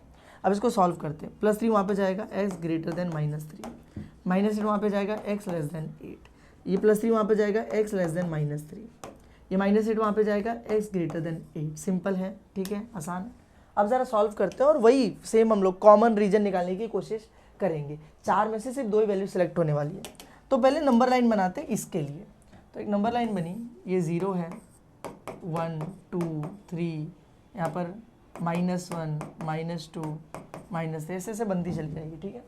हमें बोला जा रहा है यहाँ पर कि x की वैल्यू ग्रेटर देन -3 है, -3 से बड़ी है, तो -3 किधर है, ये रहा -3, इससे बड़ी वैल्यू है, ठीक है, अच्छी बात है। और फिर हमें बोला जा रहा है कि x की वैल्यू लेस देन 8, यानी 8 से छोटी है, देखो ग्रेटर देन लेस देन पे ध्यान दो, -3 से बड़ी थी तो बड़ी साइड में जा रही है, x लेस देन 8, 8 से छोटी है तो 8 कहाँ पे होगा, ऐसे 3 4 5 6 7 यहाँ पर कहीं पर 8 आ जाएगा, ठीक है, करते करते 8 आ जाएगा, ठीक है। और 8 से छोटी वैल्यू है, छोटी वैल्यू का मतलब क्या हुआ कि ये जो भी 8 वाला पॉइंट है इससे छोटी वैल्यू, मतलब इस साइड में आ रही वैल्यू, सिंपल है। -3 से बड़ी है, 8 से छोटी है, सिंपल। यहाँ पर भी एक बार बना देते हैं, तो क्या बनेगा, यहाँ पर एक नंबर लाइन बनेगी, यहाँ पर 0 ले लेंगे, 1 2 3 4 5, ऐसे -1 -2 -3 -4 -5 ऐसा कुछ कर देंगे, ठीक है।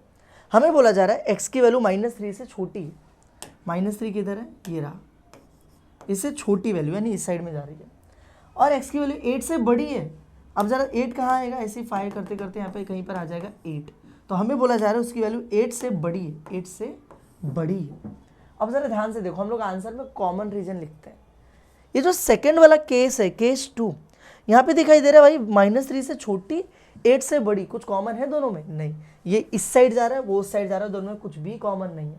इसका मतलब कि केस 2 का ये दोनों में से कोई भी वैल्यू करेक्ट नहीं है। और केस 1 में हमें दिखाई दे रहा है कि जो कॉमन रीजन है वो पूरा का पूरा ही, देखो देखो ना, ऐसे -3 से बड़ा 8 से छोटा, तो ये जो इतना रीजन बन रहा है इधर से लेके इधर तक का पूरा ही क्या है, कॉमन है। तो क्या होता है मालूम है, मैं तुम्हें बताता हूँ, डिक्रीजिंग वाले जो फंक्शंस होते हैं वहाँ पर जब तुम केस 1 केस 2 बनाते हो ना, तो पूरा का पूरा कोई एक केस ही करेक्ट निकल जाता है, पूरा केस 1 ही करेक्ट होगा या फिर पूरा केस 2 ही करेक्ट होगा। इंक्रीजिंग वाले में ऐसा नहीं था, एक वैल्यू केस 1 में से मिली थी, एक वैल्यू केस 2 में से। डिक्रीजिंग वाले में या तो पूरा केस 1 करेक्ट होता है तो पूरा केस 2 करेक्ट होता है। यहाँ पे मिल रहा है हमें पूरा का पूरा केस 1 जो है वो क्या है, करेक्ट है, x की वैल्यू -3 से बड़ी और 8 से छोटी हो, पूरा कॉमन रीजन है, ठीक है। तो इसमें कंफ्यूज मत होना, पूरा केस 1 करेक्ट है, तो हम लोग लिखेंगे देयरफॉर x की वैल्यू ग्रेटर देन -3, x की वैल्यू लेस देन 8, सिंपल। अब हम लोगों को इंटरवल के फॉर्मेट में लिखना है तो बहुत सिंपल है, -3 से बड़ी है 8 से छोटी है, मतलब -3 से लेके 8 तक की, अभी नंबर लाइन पे देखे ना, यहाँ से लेके यहाँ तक, तो सिंपल एक ब्रैकेट बनाओ, -3, 8, -3 से बड़ी 8 से छोटी, -3 से लेके 8 तक, समझा, इजी था। चलते हैं नेक्स्ट वाले पे चलते हैं। और एक चीज़ लिख लेना, जब भी तुम ऐसे इंटरवल लिखते हो तो यहाँ पर ऐसा लिख दिया करो कि x belongs to real number, कि x एक रियल नंबर होने वाला है, वो इमेजिनरी नंबर, कॉम्प्लेक्स नंबर नहीं हो सकता। और यहाँ पर भी जब तुम लोग ये लिखते हो तो लिख दिया करो x belongs to real number, कि x एक रियल नंबर होने वाला है, ठीक है। चलो, और इसी के साथ ये टॉपिक यहीं पे खत्म होता है। चलते हैं हमारे नेक्स्ट एक्सरसाइज के ऊपर, नेक्स्ट टॉपिक के ऊपर, which is maxima and minima, a very very very important topic. ध्यान से देखो, बहुत इंपॉर्टेंट टॉपिक है, एग्जाम में ऑलमोस्ट हर साल एक ना एक क्वेश्चन मैक्सिमा और मिनिमा से पूछा ही जाता है। तो मैं जितने भी क्वेश्चंस मैक्सिमा मिनिमा में सॉल्व करवाऊंगा, बहुत ध्यान से दिखना, ठीक है। सबसे पहले समझो कि होता क्या है, हमारी जो फंक्शंस होते हैं उनकी वैल्यू देखो ना, जैसे एक फंक्शन बना दिया मैंने, f(x) = कुछ भी लिख दिया, ब्ला ब्ला ब्ला। अब उसमें x की वैल्यू 1 पुट करूंगा तो कुछ वैल्यू निकल कर आएगा, 2 पुट करूंगा तो कोई वैल्यू निकल कर आएगी, 3 पुट करूंगा कोई वैल्यू निकल कर आएगी, और हर बार वैल्यू अलग अलग आएगी। लेकिन मैं बोल रहा हूँ यार, जब वैल्यू ऐसे ही, जैसे समझो ना, ऐसे लिख दिया f(x) = x² + 6, 1 डालूंगा तो 1² + 6 7, 2 डालूंगा तो 2² + 6 10, 3 डालूंगा तो 3² + 6 15, वैल्यू बढ़ते जा रही, बढ़ते बढ़ते बढ़ते बढ़ते कोई तो एक पॉइंट होगा जब मैक्सिमम वैल्यू पहुंच जाएगी उसकी, उसके बाद नहीं बढ़ेगी। ऐसे कम होते होते होते एक पॉइंट आएगा जब मिनिमम वैल्यू आ जाएगी, उसके बाद कोई उससे छोटी वैल्यू कोई नहीं मिलेगी। तो वो जो मैक्सिमम वाला पॉइंट है, जो मिनिमम वाला पॉइंट है, उसी को हम लोग क्या बोलते हैं, मैक्सिमा और मिनिमा।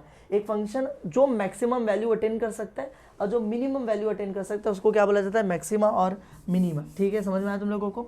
तो समझो अब इसको कैसे निकालते हैं, मैंने थ्योरी यहाँ पर लिखी हुई है, तो मैं समझाने की कोशिश करता हूँ। तुम्हें एक फंक्शन गिवन होगा, अब तुम्हें क्या करना है मालूम है, तुम्हें इस फंक्शन का डेरिवेटिव निकाल देना है।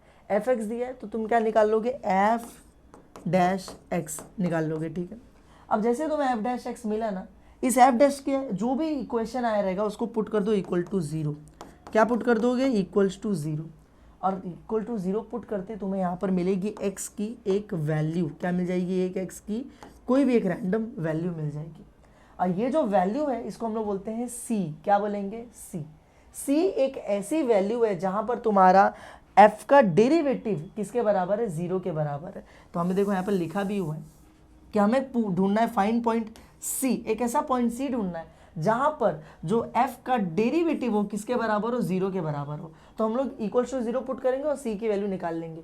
जैसे c की वैल्यू मिली, वो c की वैल्यू हम लोग इसी फंक्शन के डबल डेरिवेटिव में, सेकेंड ऑर्डर डेरिवेटिव में पुट करेंगे। देखो f डबल डेरिवेटिव में पुट करेंगे उसकी वैल्यू, और उसके बाद जो डबल डेरिवेटिव का फाइनल वैल्यू आता है, अगर वो ग्रेटर देन जीरो है यानी पॉजिटिव है, तो हम लिखेंगे फंक्शन अटेन्स मिनिमा। और ये जो डबल डेरिवेटिव है इसकी वैल्यू अगर लेस देन जीरो आती है, निगेटिव आता है, तो हम लिखेंगे फंक्शन अटेन्स मैक्सिमा। दिमाग में रखना, ग्रेटर देन जीरो के लिए मिनिमा है, लेस देन जीरो के लिए मैक्सिमा है, उल्टा केस है। तुम सोचोगे कि ग्रेटर देन जीरो यानी पॉजिटिव, तो मैक्सिमा होना चाहिए, नहीं, ग्रेटर देन जीरो यानी मिनिमा, लेस देन जीरो यानी मैक्सिमा। अभी थ्योरेटिकली तुम देखोगे ना, चीज़ें नहीं समझ में आएंगी, हम लोग सॉल्व करते क्वेश्चन सब समझ में आ जाएगा। चलो यहाँ पर आ जाओ, फर्स्ट क्वेश्चन दिया हम लोगों को, determine the maximum and minimum values of the following function. जो भी फंक्शन दिया उसकी मैक्सिमम वैल्यू बतानी है और मिनिमम वैल्यू बतानी है। फर्स्ट ऑफ ऑल मैं तुम्हें बता दूं, किसी फंक्शन का सिर्फ मैक्सिमम वैल्यू प्रेजेंट होता है तो सिर्फ वही ढूंढ पाओगे, किसी फंक्शन का सिर्फ मिनिमम वैल्यू प्रेजेंट होता है तो सिर्फ वही ढूंढ पाओगे, किसी में दोनों मिल जाते हैं। तो क्वेश्चन में देख के कंफ्यूज मत होना कि मैक्सिमम मिनिमम दोनों निकालने बोला था, लेकिन सिर्फ मैक्सिमम मिल रहा है, मिनिमम तो मिल ही नहीं रहा है। मैंने बोला ना, किसी में एक ही होता है, किसी में दोनों होता है। हमें फर्स्ट इक्वेशन दिया हुआ है गिवन, ध्यान से देखो कैसे सॉल्व करेंगे। लिखेंगे function 2x³ minus 21x² plus 36x minus 20, इसको डिफरेंशिएट कर देंगे विथ रिस्पेक्ट टू x। तो क्या हो जाएगा यहाँ पर, ये हो जाएगा f डैश x डेरिवेटिव, ये 2 एज इट इज x² का क्या, x³ का क्या हो जाएगा 3x² minus 21 as it is x² का क्या हो जाएगा 2x plus 36 as it is x का डेरिवेटिव 1 माइनस 20 कांस्टेंट और अकेले कांस्टेंट का डेरिवेटिव 0, सिंपल। तो हमें मिलता है f dash x is equals to 2 3 6 x², 21 2 42 x, 36 1 36, 0 का तो कोई सेंस नहीं बनता है, सिंपल है, आसान है। सिंगल डेरिवेटिव मिल गया। अब मैंने क्या बोला था, सिंगल डेरिवेटिव को 0 पुट करके c पॉइंट की वैल्यू मिलेगी, लेकिन अभी मत करो उसको बाद में करेंगे। हमें बाद में चल के ना सेकेंड ऑर्डर डेरिवेटिव की ज़रूरत पड़ेगी, हम यहीं पर निकाल कर रख लेंगे। हम लिखेंगे again differentiating with respect to x, तो ये हो जाएगा f डबल डेरिवेटिव x, क्योंकि दोबारा डेरिवेटिव लिया तो डैश का double dash. 6 as it is x² का डेरिवेटिव कितना होता है 2x, 42 as it is x का डेरिवेटिव कितना होता है 1, 36 कांस्टेंट और अकेला है इसलिए डेरिवेटिव 0। तो f double derivative x is equals to 6 2 12 x, 42 1 42, simple है। ये सेकेंड ऑर्डर डेरिवेटिव और ये फर्स्ट ऑर्डर डेरिवेटिव, दोनों डेरिवेटिव हमें मिल गए। एक काम करता हूँ, उसको अलग मार्कर से मैं हाईलाइट कर देता हूँ, ठीक है। दोनों डेरिवेटिव मिल गए हम लोगों को। अब हम लोग चलेंगे और ढूंढेंगे पॉइंट सी। क्या ढूंढेंगे, पॉइंट सी। तो मैं लिखता हूँ now to find point C. अब देखो एक चीज़ है, पॉइंट सी तुम लिखो मत लिखो, डायरेक्टली निकाल लो तो भी चलेगा। जनरली मैंने जो पिछले वीडियोस बनाए उसमें मैं पॉइंट सी करके लिखता नहीं हूँ, डायरेक्टली वैल्यू निकाल लेता हूँ, तो चलेगा, कोई बात नहीं है, ठीक है। तो मैं क्या करूँ, टू फाइंड पॉइंट सी, मुझे पॉइंट सी चाहिए, तो मैं क्या करूँगा, एफ डैश एक्स को 0 पुट कर दूंगा। क्या कर दूंगा, एफ डैश एक्स को 0 पुट कर दूंगा। Put f dash x is equal to 0। अब देखो एफ डैश एक्स की वैल्यू ऊपर यहाँ पर मिली थी, क्या थी, 6x² minus 42x plus 36 equal to क्या पुट कर दिया, 0 पुट कर दिया। अब इन तीनों में से कुछ कॉमन आ सकता है तो कॉमन ले लो, सिंप्लीफाई हो जाएगा। तो 6 कॉमन है सब में से, x² बचा, 6 7 42 x, 6 6 36 इक्वल टू 0। 6 यहाँ पे मल्टीप्लाई हो रहा है, 0 के पास जाके डिवाइड हो जाएगा, गायब हो जाएगा, बचेगा x² minus 7x plus 6 equal to 0। Quadratic equation है ना, सॉल्व करते हैं, क्या हो जाएगा। देखो यहाँ पे कुछ नहीं, यानी 1 है, यहाँ पर क्या है 6 है, तो 1 6 प्लस 6, 2 नंबर चाहिए, मल्टीप्लाई करने पर प्लस 6 है, प्लस माइनस करने पर माइनस 7 आ जाए, तो 1 6 6। अब दोनों को माइनस में ले लो, तो 1 6 6 माइनस माइनस प्लस, मल्टीप्लाई करने पर और ऐड करने पर -1 -6 कितना हो जाएगा, -7। तो यहाँ पर बचेगा x² minus 1x minus 6x, तो -1x माइनस 6x प्लस ये 6 इज इक्वल्स टू 0। अब इसको सॉल्व करते हैं थोड़ा। इन दोनों में से क्या कॉमन आ गया, x कॉमन आ गया, यहाँ पे से x गया तो x बचा, यहाँ पे x गया तो 1 बचा। इन दोनों में से क्या कॉमन है, 6 कॉमन है, यहाँ पर x बचा, 6 1 6 1 बचा, सिंपल है। प्लस था बीच में पर बाहर माइनस आया तो ये सिंबल क्या हो जाएगा, चेंज, इक्वल्स टू 0। ये ब्रैकेट सेम है तो एक ही में लिख दो, दूसरे में बचेगा x और -6। अब यहाँ पे इक्वल टू 0 है तो यहाँ पर कोई केस 1 केस 2 लिखने की जरूरत नहीं है, सिंपली सॉल्व करेंगे। x -1 इक्वल्स टू 0 या फिर x -6 इक्वल्स टू 0। -1 को वहाँ पर भेज दो तो x इक्वल्स टू 1, -6 को वहाँ पर भेज दो तो x इक्वल्स टू 6। अब ध्यान से समझना, ये जो तुम्हें वैल्यूज मिली ना दोनों, ये तुम्हारे c की वैल्यू है, वो पॉइंट जहाँ पे तुम्हारा डेरिवेटिव क्या हो जाता है, 0 हो जाता है, ये वो दोनों वैल्यूज है। दोनों वैल्यू मिल गई, मतलब एक हमें मिनिमा निकाल के देगा, एक हमें मैक्सिमा निकाल के देगा। हमें अभी भी नहीं पता है कि किसमें से मिनिमा किसमें से मैक्सिमा आने वाला है, लेकिन अगर यहाँ पे मान लो एक ही सिंगल वैल्यू आई होती तो वो या तो हमें मिनिमा निकाल के देता या तो मैक्सिमा निकाल के देता, दोनों नहीं निकाल पाता, ठीक है। तो फिलहाल दोनों मिली है, तो हम लोग क्या करेंगे, अब दोनों वैल्यू मिलने के बाद हम लोग इसको पुट करेंगे डबल डेरिवेटिव के अंदर 1 बाय 1। तो हम लोग लिखते हैं put x equal to 1 in f double derivative of x। तो f डबल डेरिवेटिव x लिख लेते एक बार, क्या आया था, 12x माइनस 42। तो लिखते हैं हम लोग 12x माइनस 42। अब यहाँ पे 1 पुट करेंगे तो 1, x की जगह 1 पुट किया तो यहाँ पर भी क्या आ जाएगा, 12 इंटू एक्स की जगह 1 माइनस 42, तो 1, 12 1 12 माइनस 42, माइनस करने पे कितना आ जाएगा, -30। कितना आ गया, -30। डबल डेरिवेटिव की वैल्यू हमें मिली लेस देन 0, लेस देन 0 यानी नेगेटिव वैल्यू मिली। मैंने बताया था कि जब तुम्हें पॉइंट C निकाल के इसमें पुट करोगे और वैल्यू लेस देन 0 मिले, क्या मिले, लेस देन 0, तो फंक्शन क्या अटेंड करता है, मैक्सिमा अटेंड करता है। तो हम यहाँ पे लिखेंगे कि देयरफॉर हमारा function attains maxima, fx attains maxima at कौन सी value, x is equals to 1, x is equal to 1 डालने पर मैक्सिमा अटेंड कर रहा है।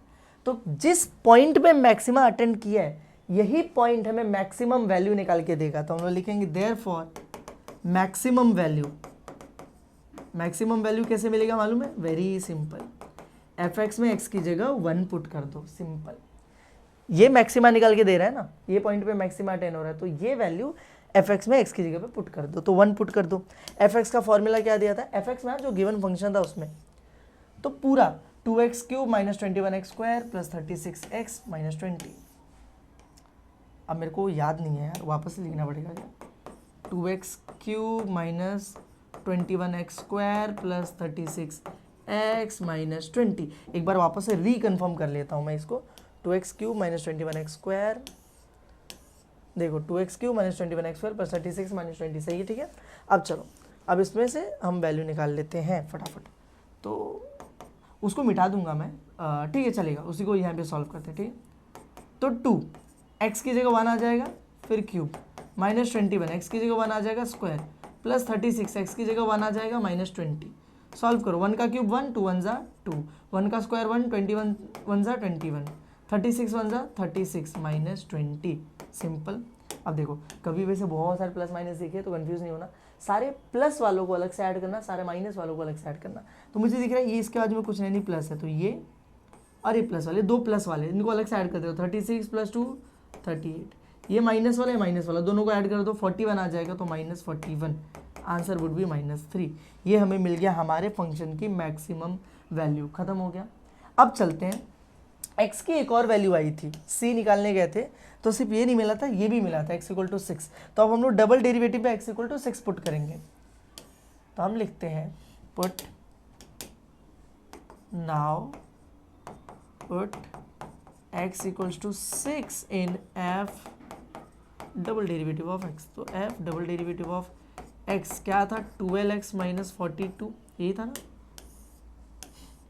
12x - 42। अब हम लोग यहाँ पे 6 पुट करेंगे, तो therefore f double derivative x की जगह 6 आ जाएगा, 12 यहाँ पे 6 - 42, 12 6 जा कितना हो जाता है बताओ, 12 5 जा 60, 12 6 जा 72 -42, आंसर वुड बी 30। इस बार आंसर आया है >0। डबल डेरिवेटिव 0 से बड़ा आया, तो बड़ा आया तो मिनिमा, तो देयरफॉर जो हमारा फंक्शन है attains minima eight x = 6। c अगर हमारा 6 यानी x अगर 6 आया तो मिनिमा अटेंड करता, तो मिनिमम वैल्यू मिल जाएगी यहाँ से। तो देयरफॉर जो मिनिमम वैल्यू है वो कैसे मिलेगी, fx में x की जगह हम पुट कर देंगे 6। fx क्या था, 21x³, तो 21x की जगह 6³ माइनस, भूल गया मैं आगे का, सॉरी 2x³ - 21x², ठीक है, 2x³ यानी 6 का क्यूब माइनस 21x² यानी 6 का स्क्वायर, अब प्लस 42x - 20 ऐसा कुछ है ना, इसमें बहुत दिक्कत है, प्लस 36x - 20, ये मैं भूल जाता हूँ बार बार, प्लस 36x यानी 6 - 20। अब इसको सॉल्व कर दो, तो 2 एज इट इज 6 का क्यूब कितना हो जाएगा, 216, 21 एज इट इज 6 का स्क्वायर 36 प्लस 36 6 जा 216 - 20, सिंपल सॉल्व करो, 2 × 216 करोगे तो कितना आ जाएगा 432, 432, 21 × 36 करो, 6 1 जा 6, 6 2 जा 12, 3 1 जा 3, 3 2 जा 6, ऐड कर दो तो 6 5 7 756, 756 प्लस 216 - 20, सारे प्लस वालों को अलग से प्लस कर दो, माइनस वालों को माइनस कर दो, तो ये प्लस में है ये प्लस में है, तो 432 प्लस 216, चलो 268, 314, 426, 648, माइनस में देखो ये है और ये है, तो 756 और 20 776 माइनस में। अब इसको सॉल्व कर देते हैं और एक बार देख लेते हैं कि कितना आंसर आएगा, 776 - 648, 16 में से 8 गया तो 8 बचा, ये 6 हो चुका है, 6 में से 4 गया तो 2 बचा, 7 में से 6 गया तो 1 बचा, इट इज़ -128 हमारा आ गया मिनिमम वैल्यू। समझ में आया तुम लोगों को, वेरी सिंपल कैलकुलेशन, बस इतना करना है और हमारा काम खत्म। चलते हैं हमारे अगले क्वेश्चन की तरफ। ये आंसर एक बार मैं चेक कर लेता हूँ यार, वरना गलत निकल गया तो वो वाट लग जाएगी, ठीक है। वो -3 आया है, परफेक्ट, दोनों आंसर करेक्ट है, ठीक है। चलते हैं हमारे अगले टॉपिक की तरफ। तो अगला टॉपिक नहीं, यही सेम टॉपिक है, इसी में से थोड़ा एडवांस क्वेश्चन है, वर्ड प्रॉब्लम है। एग्जाम में बहुत ज़्यादा पूछे जाते हैं वर्ड प्रॉब्लम्स, ध्यान से देखना, ये एग्जाम में खुद ही 2-3 बार आ चुका है, ध्यान से देखो गिवन। अब एक बात को समझो, वर्ड प्रॉब्लम में दिक्कत क्या है, ये मैक्सिमा मिनिमा का ही क्वेश्चन है, पर ना यहाँ पर फंक्शन लिख कर नहीं दिया। अभी तक हम लोग जो भी क्वेश्चन कर रहे थे ना, उसमें पहले फंक्शन = ब्ला ब्ला ब्ला ब्ला ऐसा लिख कर दिया होता था, और इसी के जरिए हम लोग पूरा क्वेश्चन सॉल्व करते थे। इसका डेरिवेटिव, डबल डेरिवेटिव, इसी का सिंगल डेरिवेटिव 0 पुट करके c निकाला, डबल डेरिवेटिव मिला, सब इसमें करते थे। लेकिन अगर यही नहीं गिवन होगा तब क्या करोगे, तब तुम पहला स्टेप क्या करोगे कि फंक्शन बनाओगे, तुम पहले ये फंक्शन क्या करोगे, बनाओगे। तो इस पूरे क्वेश्चन के अंदर सबसे पहला काम, सबसे इंपॉर्टेंट काम हमें क्या करना है, फंक्शन बनाना है, आगे सब कुछ सेम चला जाएगा, ठीक है। तो क्या क्वेश्चन दिया है एक बार देखते हैं और समझते हैं। लिखा है a metal wire of 36 centimetre long एक मेटल का वायर है, एक वायर है 36 सेंटीमीटर लॉन्ग है, बोलता है कि is bend to form a rectangle, उस मेटल वायर को बेंड करके एक रेक्टेंगल बना दिया। एक मेटल का वायर था, लंबा सा था, उसी को ऐसे बेंड करके, ऐसे बेंड करके बेंड करके बेंड करके हमने बना दिया एक रेक्टेंगल, ठीक है, प्रॉपर रेक्टेंगल बना दिया। अब बोला जाता है कि फाइंड इट्स डिमेंशन, हमें उस रेक्टेंगल का डिमेंशन फाइंड आउट करना है। डिमेंशन का मतलब अगर तुम्हें नहीं पता है तो मैं बता दूं, लेंथ और ब्रेथ, लेंथ ब्रेथ, लंबाई और चौड़ाई पता करनी है उस रेक्टेंगल की। When it's area is maximum, very very important. देखो ऐसे किसी भी वर्ड प्रॉब्लम में तुम्हें लास्ट में ऐसे लिख कर दिया होगा, एरिया इज मैक्सिमम, जो भी कुछ तो एक टर्म लिखा होगा, इज मैक्सिमम इज मिनिमम लिखा होगा। ऐसे देखो और भी क्वेश्चन है, मैं तुम्हें दिखा देता हूँ। जैसे फर्स्ट क्वेश्चन यहाँ पे क्या लिखा है, प्रोडक्ट इज मैक्सिमम, यहाँ पर देखो क्या लिखा है, एरिया इज मैक्सिमम, यहाँ पे देखो क्या लिखा है, प्रॉफिट इज मैक्सिमम। ऐसा कोई ना कोई एक टर्म दिया होगा और बोला होगा कि ये मैक्सिमम है या फिर ये मिनिमम है। तो यही हमारा फंक्शन होता है, एरिया ही हमारा फंक्शन है। तो सिंपली अगर मैं देखने जाऊँ ना तो मैं लिखूंगा f x is equals to area of rectangle, क्योंकि एरिया ही मैक्सिमम है ना, तो एरिया ही हमारा क्या है, फंक्शन है जिसको मैक्सिमाइज करना है, ठीक है। तो एरिया ऑफ रेक्टेंगल लिख दिया। अच्छा, एरिया ऑफ रेक्टेंगल का फॉर्मूला क्या होता है, लेंथ इनटू ब्रेथ, यही होता है ना। चलो अब क्या करेंगे, लेंथ और ब्रेथ को क्या मान लिया, हमें लेंथ और ब्रेथ की वैल्यू तो पता नहीं, तो एक को x मान लेते, एक को y। तो यहाँ पे लेंथ को x मान लिया, इनटू ब्रेथ को y मान लिया। लेकिन मुझे एक बात बताओ, क्या ये देख के तुम्हें अच्छा लग रहा है? फंक्शन ऐसे होता है क्या? फंक्शन में सिर्फ एक वेरिएबल होता है, हमने एक को x माना, एक को y माना, दो वेरिएबल्स डाल दिए, चलेगा क्या? नहीं चलेगा। तो क्या करेंगे, इसको एक सिंगल वेरिएबल में कैसे लेकर आएंगे? उसके लिए हम यूज करेंगे गिवन कंडीशन का।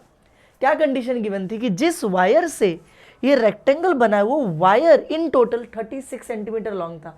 इसका मतलब क्या मैं ऐसा बोल सकता हूं कि 1 2 3 4 अगर पूरा मिला लूं तो कितना बन जाएगा, 36 सेंटीमीटर बन जाएगा, इतना, ठीक है। जब किसी रेक्टेंगल के चारों साइड को जोड़ा जाता है उसको बोलते हैं पेरीमीटर। क्या बोला जाता है?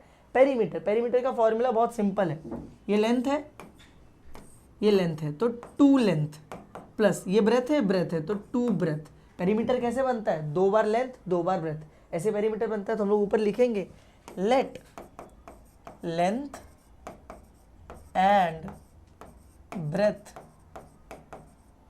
ऑफ गिवन रेक्टेंगल, हम मान लेते हैं कि जो भी गिवन रेक्टेंगल है उसके लेंथ और ब्रेथ को हमने मान लिया be x and y respectively. क्या मान लिया हमने? X and y respectively. क्यों लिखा जाता है मैं बता रहा हूं कि लेंथ x के लिए है, ब्रेथ y के लिए, तो ये सीक्वेंस मैच हो रहा है, इसके लिए रिस्पेक्टिवली लिखते हैं, ठीक है। तो लेंथ और ब्रेथ को x और y मान लिया, तो क्या मैं ऐसा लिख सकता हूँ कि देयरफॉर ये जो पेरीमीटर है 2 into length 2 into breadth 2x plus 2y, ये किसके बराबर हो जाएगा? 36 सेंटीमीटर के बराबर हो जाएगा। ऑब्वियस ही बात है, क्योंकि पूरा वायर जो था 36 सेंटीमीटर था। अब दोनों में से 2 कॉमन आ जाएगा तो 2 को कॉमन ले लो, बचेगा x plus y equals to 36 centimetre, ठीक है। इसको थोड़ा सा नीचे लेकर चलते हैं यहाँ से। तो अब 2 को अगर मैं वहाँ पर भेजूँ तो मुझे मिलेगा x plus y is equals to 36 divide by 2, जो कि कैंसिल आउट होगी, इतना हो जाएगा 18। तो मुझे मिलेगा x plus y is equals to 18। अब अगर मैं y की वैल्यू निकालना चाहूँ तो y को यहीं पर रख के x को वहाँ पर भेज दूँ, तो y is equals to 18 minus x centimetre. Simple हो गया हमारा काम। y हम लोगों को मिल गया 18 माइनस एक्स। और अब मैं क्या करूँगा कि मेरा जो फंक्शन है इसमें x को एज इट इज़ लिख के y की जगह क्या लिख दूंगा, 18 माइनस एक्स। अभी जो x है मल्टीप्लाई हो रहा है, दोनों में मल्टीप्लाई होगा तो x into 18x minus x into x का स्क्वायर, ये आ गया हमारा फंक्शन। अब मुझे बताओ, अरे रे रे ब्लैक लेते हैं। अब अच्छा लग रहा है फंक्शन देख के? अब ऐसा लग रहा है हाँ ऐसे फंक्शन हमें आते थे। तो सिंपल था यार, एरिया हमारा फंक्शन है, लेंथ इंटू ब्रेथ उसका फॉर्मूला है, x इंटू वाई लिखेंगे अच्छा नहीं लगेगा, इसलिए हमने थोड़ा सा सॉल्व करके y की वैल्यू निकाली। अब हमारा फंक्शन प्रॉपर बन चुका है। अब इसके आगे सब कुछ सेम जाने वाला है। हमें क्या निकालना है, डायमेंशंस, लेंथ और ब्रेथ की वैल्यू निकालनी है, मतलब ओवरऑल x और y की वैल्यूज निकालनी है। कैसे सॉल्व करेंगे ध्यान से देखो, मिनिमम मैक्सिमा का क्वेश्चन है ना, तो पहले तो 2 बार डिफरेंशिएट करेंगे। तो differentiating with respect to x, ये हो जाएगा f dash x। 18 as it is, x का डेरिवेटिव 1, x स्क्वायर का डेरिवेटिव 2x, तो f dash x is equals to 18 1 जा 18 माइनस 2x, सिंगल डेरिवेटिव मिल गया। अगेन डिफरेंशिएट करते हैं, डबल डेरिवेटिव मिलेगा। Again differentiating with respect to x, तो ये हो जाएगा f double derivative of x। 18 constant है, अकेला है, डेरिवेटिव 0 आ जाएगा। Minus 2 as it is, x का डेरिवेटिव 1, तो f double derivative x is equals to 0, तो गायब हो जाएगा, 2 1 जा 2, ये डबल डेरिवेटिव मिल गया, ये सिंगल डेरिवेटिव मिल गया। अब हमें क्या करना पड़ेगा, पॉइंट सी निकालना पड़ेगा। पॉइंट सी मतलब put f dash x is equals to 0, ठीक है। तो हम लोग पॉइंट सी निकालते हैं। तो now put f dash x की वैल्यू क्या पुट करेंगे, इक्वल टू 0। पॉइंट सी लिखने की जरूरत नहीं, टू फाइंड पॉइंट सी लिखना चाहो तो लिख सकते हो। तो एफ डैश एक्स किधर है, 18 minus 2x equals to 0, minus 2x को वहाँ पर भेज देता हूँ, तो 18 इज इक्वल्स टू 2x, 2 को यहाँ पर ले लो, 18 divide by 2 is equals to x, x is equals to cancel out हो गया, कितना आ जाएगा 9। x की वैल्यू मिल गई हम लोगों को। इस बार एक ही वैल्यू मिली है, मतलब या तो हम लोगों को मैक्सिमम मिलेगा, मैक्सिमा मिलेगा, तो मिनिमा, एक ही वैल्यू मिली है ना। तो x इक्वल टू 9 है, जो c की वैल्यू आई इसको पुट करेंगे डबल डेरिवेटिव में। तो हम लोग लिखते हैं put x equal to 9 in f double derivative of x। तो f double derivative of x की वैल्यू क्या दी हुई है हम लोगों को, -2, यही है ना, -2 है। अब इसमें पुट करते हैं जरा, तो ये हो जाएगा therefore f double derivative x की जगह क्या पुट कर दिया हमने, 9 इज इक्वल्स टू -2। अब तो कुछ है ही नहीं पुट करने के लिए, मतलब इसको और कुछ सॉल्व नहीं कर सकते, तो हम डायरेक्टली लिखेंगे कि हमारा जो c पुट करने के बाद वैल्यू आ रहा है लेस देन 0 है, और लेस देन 0 मतलब फंक्शन क्या अटेंड करेगा, मैक्सिमा। देयरफॉर फंक्शन हमारा अटेन्स मैक्सिमा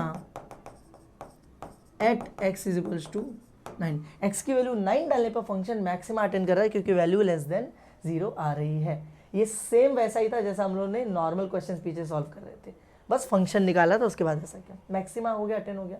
अब क्या करेंगे, मैक्सिमम वैल्यू निकालेंगे क्या, नहीं, क्योंकि वर्ड प्रॉब्लम में मैक्सिमम वैल्यू मिनिमम वैल्यू निकालने के लिए नहीं दिया होता है। यहाँ पर कहीं पर भी बोला मैक्सिमम वैल्यू फाइंड आउट करो, फिर मिनिमम वैल्यू नहीं, हमें बोला था डायमेंशंस निकालने के लिए। तो हम डायमेंशन कैसे निकालेंगे मालूम है, हमें x की वैल्यू मिल ही चुकी है, x के जरिए y की वैल्यू भी निकाल लेंगे। तो हम लिखेंगे नाउ लेंथ जो है, बस तुम्हें यहाँ तक करना है, फिर फाइनल आंसर लिखना। तो लेंथ इज x की वैल्यू मिल गई है, कितनी आई है 9। जो ब्रेथ है वो क्या माना था हमने, y का फॉर्मूला आया था कितना, 18 माइनस x, तो 18 माइनस 9 यानी कि अगेन 9 सेंटीमीटर, हमें हमारा फाइनल आंसर मिल गया। समझ में आया तुम लोगों को, आसान है। एक वर्ड प्रॉब्लम है, इसलिए लास्ट में लिखना length of the dimension of the rectangle is 9 centimetre in length and 9 centimetre in breadth, ऐसे लास्ट में लिख देना, ठीक है। इजी, आसान है। चलो अब क्योंकि मैं तुम्हें बता चुका हूँ कि कैसे सॉल्व करना है, और मैंने बोला था कि स्टार्टिंग में बस तुम्हें क्या ध्यान रखना है कि fx तुम्हारा, एक सेकंड होगा, फोन साइलेंट कर देता हूँ। स्टार्टिंग में तुम्हें ये ध्यान रखना है कि जो fx हो, जो फंक्शन हो, वो तुम्हें मिल जाए। तो मैं यहाँ पे सारे क्वेश्चंस लिख दिए हैं जो टेक्स्ट बुक में गिवन एक्सरसाइज के अंदर, इन सबका फंक्शन निकाल के बता देता हूँ तुम लोगों को। तो ये क्वेश्चन सेकंड वाला तो हमने अभी भी सॉल्व किया। फर्स्ट क्वेश्चन देखो, बोला divide the number 20 in 2 parts such that their product is maximum. Product maximum होना चाहिए, यानी फंक्शन क्या है, प्रोडक्ट है। नंबर को बोला 2 पार्ट्स में डिवाइड करने। प्रोडक्ट मतलब क्या होता है, मल्टीप्लीकेशन। तो प्रोडक्ट मतलब क्या, दोनों पार्ट, नंबर के 2 पार्ट बनेंगे, दोनों का मल्टीप्लीकेशन। तो मान लो कि एक पार्ट तुम्हारा x है और दूसरा पार्ट तुम्हारा y है। तुमने एक नंबर 20 लिया, 20 को 2 पार्ट्स में डिवाइड किया, x और y। अब प्रोडक्ट मतलब क्या हो गया, x इंटू वाई। लेकिन 2 वेरिएबल्स तो नहीं चलेंगे ना, तो क्या करेंगे हम देखेंगे। बोला नंबर क्या था, 20 था, मतलब x और y दोनों पार्ट्स को जोड़ के वैल्यू कितनी आनी चाहिए, 20 आनी चाहिए। अगर मैं x को वहाँ पर भेज दूँ तो y क्या बन जाएगा, 20 माइनस एक्स। तो x और y क्या है, 20 माइनस एक्स। x 20 में मल्टीप्लाई होगा तो 20x माइनस एक्स, एक्स में मल्टीप्लाई होगा एक्स स्क्वायर। लो तुम्हारा फंक्शन बन के रेडी है फर्स्ट क्वेश्चन का। आगे का प्रोसीजर एकदम सेम डिट्टो कॉपी पेस्ट करना है, ठीक है। ऐसे ही लास्ट वाला देखते हैं, यहाँ पर देखो क्या दिया, बोला प्रॉफिट मैक्सिमम। तो फंक्शन जो है वो क्या है, हमारा प्रॉफिट है, ठीक है। प्रॉफिट का फॉर्मूला लगाना पड़ेगा। अब जरा ऊपर देखते हैं क्या क्या गिवन है हम लोगों को। हम लोगों को गिवन है producing x unit, the total cost of producing x unit. ये क्या दे दिया, टोटल कॉस्ट दे दिया, and the price is this per unit. Per unit का प्राइस दे दिया। देखो ध्यान से दिया, दो चीजें गिवन है, ये टोटल कॉस्ट दिया हुआ है, टोटल कॉस्ट, ये प्राइस पर यूनिट दिया हुआ है हम लोगों को, ठीक है। प्रॉफिट का फॉर्मूला पहले मैं तुम लोगों को बताता हूँ कि क्या होता है। देखो प्रॉफिट का formula is revenue minus cost. Revenue यानी हमने टोटल कितने पैसे कमाए माइनस कितने पैसे खर्च करने पड़े थे। देखो पैसे कमाओगे लेकिन कमाने के लिए कुछ खर्च भी तो करना पड़ता है ना। जैसे एक समोसा 10 रुपए में बिका तो 10 रुपए तुम्हारा रेवेन्यू है। कॉस्ट क्या है, समोसे को बनाने में 4 रुपया लगा था वो तुम्हारी कॉस्ट है। तो profit is revenue minus cost. लेकिन रेवेन्यू का फॉर्मूला क्या होता है, रेवेन्यू का फॉर्मूला होता है तुम्हारा price per unit into number of units. Revenue का फॉर्मूला क्या होता है, price per unit into number of unit, और माइनस कॉस्ट तो एज इट इज। मतलब अगर मैंने 50 समोसे बेचे 10-10 रुपए के तो रेवेन्यू कैसे निकलेगा, 50 इंटू 10। 50 समोसे बेचे यानी नंबर ऑफ यूनिट, 10 रुपया पर समोसे का प्राइस था। तो हम लोग यहाँ पर अब इन सारी वैल्यूज को पुट करते हैं। तो प्राइस पर यूनिट हम लोगों को गिवन है 180 माइनस एक्स। देखो लिखा ना, पर यूनिट का प्राइस है 180 minus x. Number of unit, कितने यूनिट बेचे, तो यहाँ पे देखो ऊपर लिख कर दिया है एक्स यूनिट्स बेचे हमने, तो नंबर ऑफ यूनिट यानी एक्स माइनस कॉस्ट। कॉस्ट तो हमने डायरेक्टली लिख कर दे दिया, ये रहा cost, x square plus 60x plus 50 हमारा कॉस्ट गिवन हमें, ठीक है। अब चलो सॉल्व करते हैं। ये जो x है दोनों में मल्टीप्लाई होगा, इसमें भी x इंटू 180 कितना हो जाएगा, 180x। x इंटू एक्स कितना हो जाएगा, एक्स स्क्वायर, सिंपल हो गया। और आगे जो है वो एज इट इज लिख दो, x square plus 60x plus 50।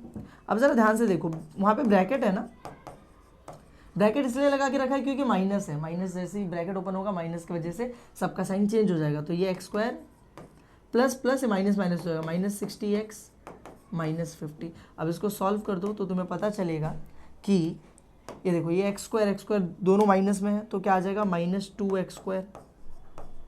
फिर ये 180x प्लस में है, ये माइनस 60x है तो प्लस 120x आ जाएगा।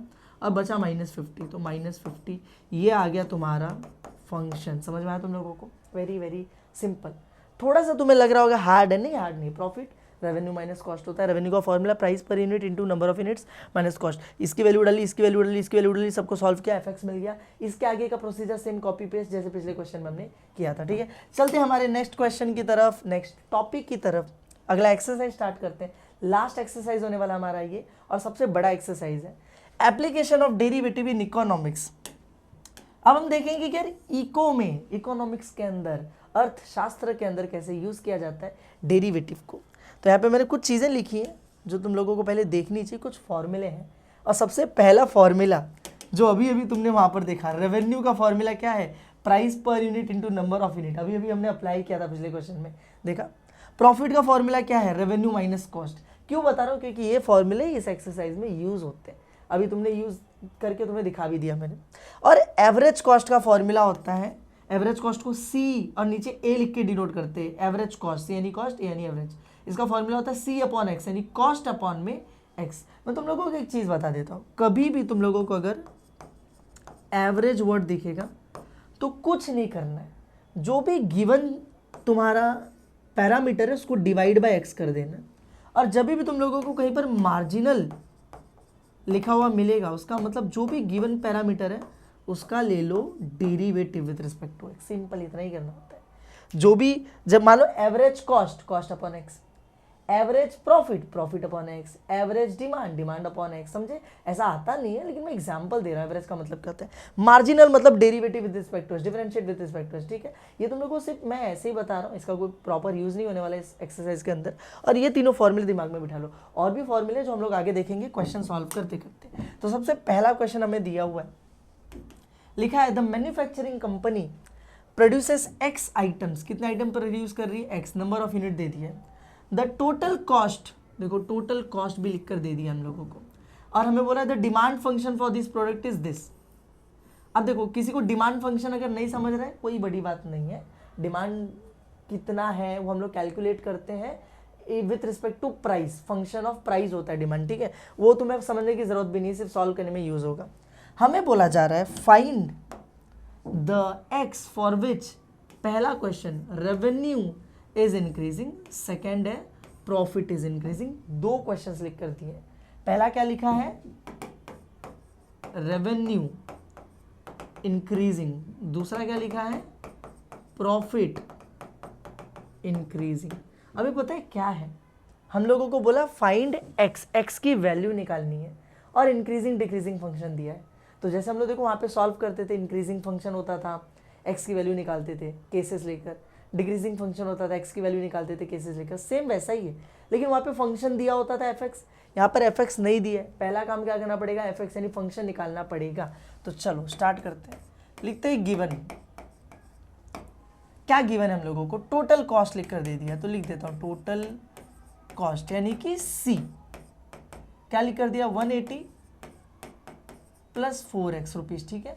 लिख देते हैं रुपीज़ 180 प्लस 4x, और हमें दे दिया है क्या?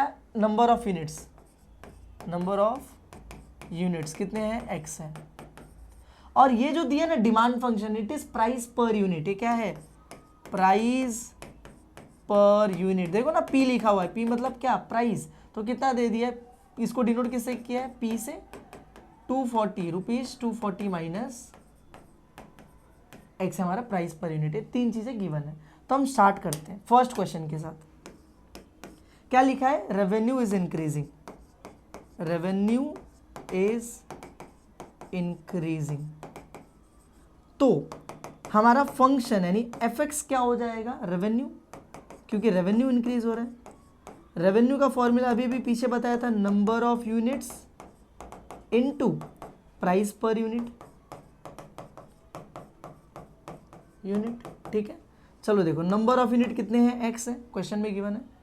प्राइस पर यूनिट ये देखो दे रखा है 240 माइनस एक्स, एक्स मल्टीप्लाई होगा 240 में तो कितना आ जाएगा? 240x minus x into x कितना हो जाएगा? एक्स का स्क्वायर। सिंपल, हमें हमारा फंक्शन मिल गया। अब क्या करना है? हमें बोला ये इंक्रीजिंग फंक्शन है, तो हम लोग सेम इंक्रीजिंग फंक्शन वाला तरीका फॉलो करेंगे और एक्स की वैल्यू हमें मिल जाएगी। तो हम लोग डिफरेंशिएट करते हैं। इंक्रीजिंग फंक्शन में क्या करते थे? डिफरेंशिएट करते थे विथ रिस्पेक्ट टू एक्स। तो ये हो जाएगा f dash x, 240 as it is, x का डेरिवेटिव 1, एक्स स्क्वायर का डेरिवेटिव 2x। सिंपल, तो हमें मिल गया f dash x is equals to 241 ज़ा 240 माइनस 2x। सिंपल हो गया हमारा काम। लेकिन ऑलरेडी गिवन है इंक्रीजिंग फंक्शन है, तो हम लिखेंगे but it is increasing function. और क्योंकि इंक्रीजिंग फंक्शन है इसीलिए मैं बोल सकता हूं कि जो एफ डैश एक्स है वो ग्रेटर देन 0 होगा। यही होता था ना इंक्रीजिंग फंक्शन में। तो ये value 240 minus 2x greater than 0 होगी। ये माइनस 2x को वहां पर भेज देता हूं, तो 240 ग्रेटर देन 2x, 2 को यहाँ पर ले लेता हूँ तो वहाँ पे मल्टीप्लायर है, यहाँ पर आके डिवाइड हो जाएगा। तो 240 divide by 2 greater than x, cancel out करो 120 आ जाएगा। 120 ग्रेटर देन x, इसको सीधा करके लिखो तो x 120। ध्यान से सुना, जब भी सीधा करोगे तो इसका पतला वाला मुंह कौन से साइड है? x के साइड है, बड़ा वाला मुंह 120। तो सेम वैसा यहाँ पर आना चाहिए। ऐसे मत लिख देना x 120, ऐसे मत लिख देना कि ये जैसा था वैसे कॉपी पेस्ट कर दिया। नहीं, x के साइड में पतला वाला मुंह था, इसके साइड में बड़ा वाला, तो पतला वाला यहाँ पे, बड़ा वाला वहाँ पे। समझा तुम लोगों को? ठीक है, we are running out of time. ठीक है, फटाफट से 10 मिनट का मैंने वापस से स्नूज किया है, 10 मिनट में खत्म करते हैं। समझा तुम लोगों को कैसे करना है? ऐसे ही सेम अब तुम लोग क्या करोगे, सेकेंड वाला सॉल्व करोगे, तुम लोग खुद से कर लेना, प्रॉफिट का फॉर्मूला लगाना, fx मिलेगा, सेम तरीका फॉलो करना, तुम्हें x की वैल्यू मिल जाएगी। आसान है, सिंपल है। चलते हैं नेक्स्ट क्वेश्चन की तरफ, नेक्स्ट टॉपिक की तरफ। एक्चुअली अगला टॉपिक है इलास्टिसिटी ऑफ डिमांड, इसी एक्सरसाइज का, और बहुत इंपॉर्टेंट टॉपिक, बहुत ज़्यादा नहीं बोलूँगा, लेकिन हाँ 1-2 बार इस टॉपिक से एग्जाम में क्वेश्चंस पूछे गए। तो सिंपल सा टॉपिक है, इलास्टिसिटी ऑफ डिमांड, इसको डिनोट करते हैं इससे, ये सिंबल है, इसको बोला जाता है ईटा, इसको क्या बोला जाता है, ईटा, ईटा से डिनोट किया जाता है इसको। और फॉर्मूला है -P/D, यानी minus price upon demand into derivative of demand with respect to price. ये जब हम लोग सॉल्व करेंगे तब देखेंगे कि कैसे करना है। लेकिन यहाँ पर समझो, हमें जब भी क्वेश्चन आता है इलास्टिसिटी ऑफ डिमांड कैलकुलेट करने के लिए, तो हमें बोला जाता है ना कि अब ना इस पर कमेंट करो। कमेंट करने का मतलब क्या होता है कि हमें बताना है कि वो जो इलास्टिसिटी ऑफ डिमांड है वो इन इलास्टिक है या फिर इलास्टिक है, इलास्टिक है तो रिलेटिवली इलास्टिक है, यूनिट, ऐसा बताना होता है। तो कैसे बताओगे? अगर तुम्हारे ईटा की वैल्यू इज इक्वल्स टू 0 आ जाती है तो परफेक्टली इन इलास्टिक कमेंट कर दो।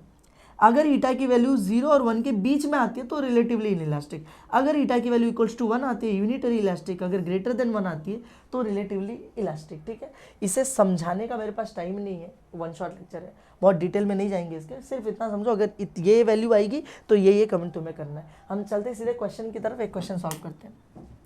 यहाँ पर क्वेश्चन दिया है कि if the demand function is, हमें देखो डी डिमांड फंक्शन दे दिया है, और फिर लास्ट में find the elasticity of demand at p is equals to four p दे दिया। ये दो चीजें तुम्हें गिवन होंगी, फॉर्मूला अपने दिमाग में बिठा लो, eta is equals to -P/D into d/dp।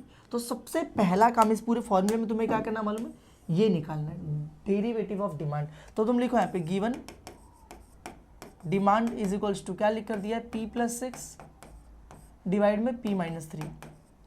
तो लिखो differentiating with respect to x, तो ये हो जाएगा d, अच्छा differentiating with respect to x नहीं, यहाँ पर राइट हैंड साइड में x होता तो मैं x लिखता, लेकिन यहाँ पे p है तो विथ रिस्पेक्ट टू p, तो ये हो जाएगा d एज इट इज, और यहाँ से आ जाएगा d/dp।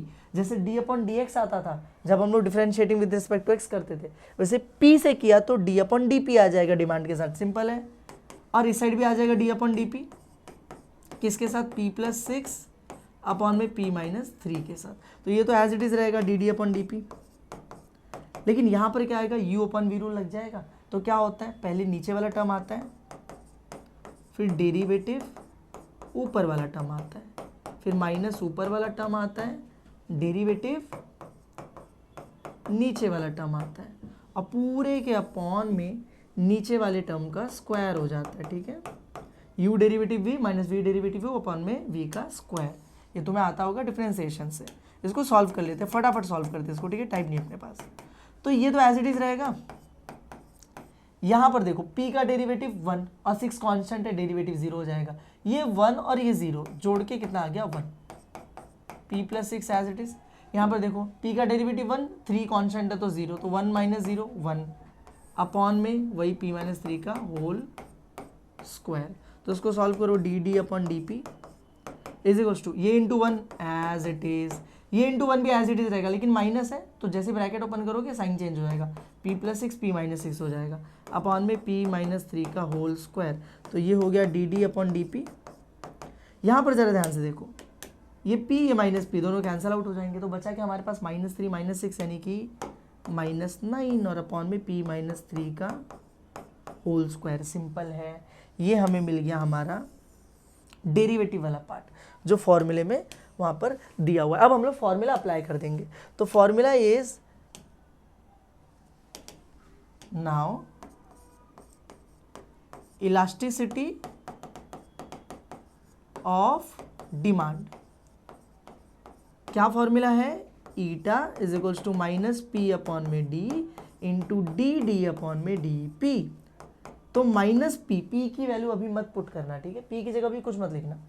ये जो d दी है, d की जगह d का पूरा फंक्शन आ जाएगा जो ऊपर क्वेश्चन में गिवन था। तो क्या क्वेश्चन में गिवन था फंक्शन, p+6 p-3, तो पूरा फंक्शन यहाँ पे लिख दो d की जगह, p+6 divide by P minus three, ये मेरे डी की वैल्यू है, इनटू ये डेरिवेटिव तो अभी अभी निकाला हमने यहाँ पर -9 अपॉन में पी माइनस थ्री का होल स्क्वायर, सिंपल है।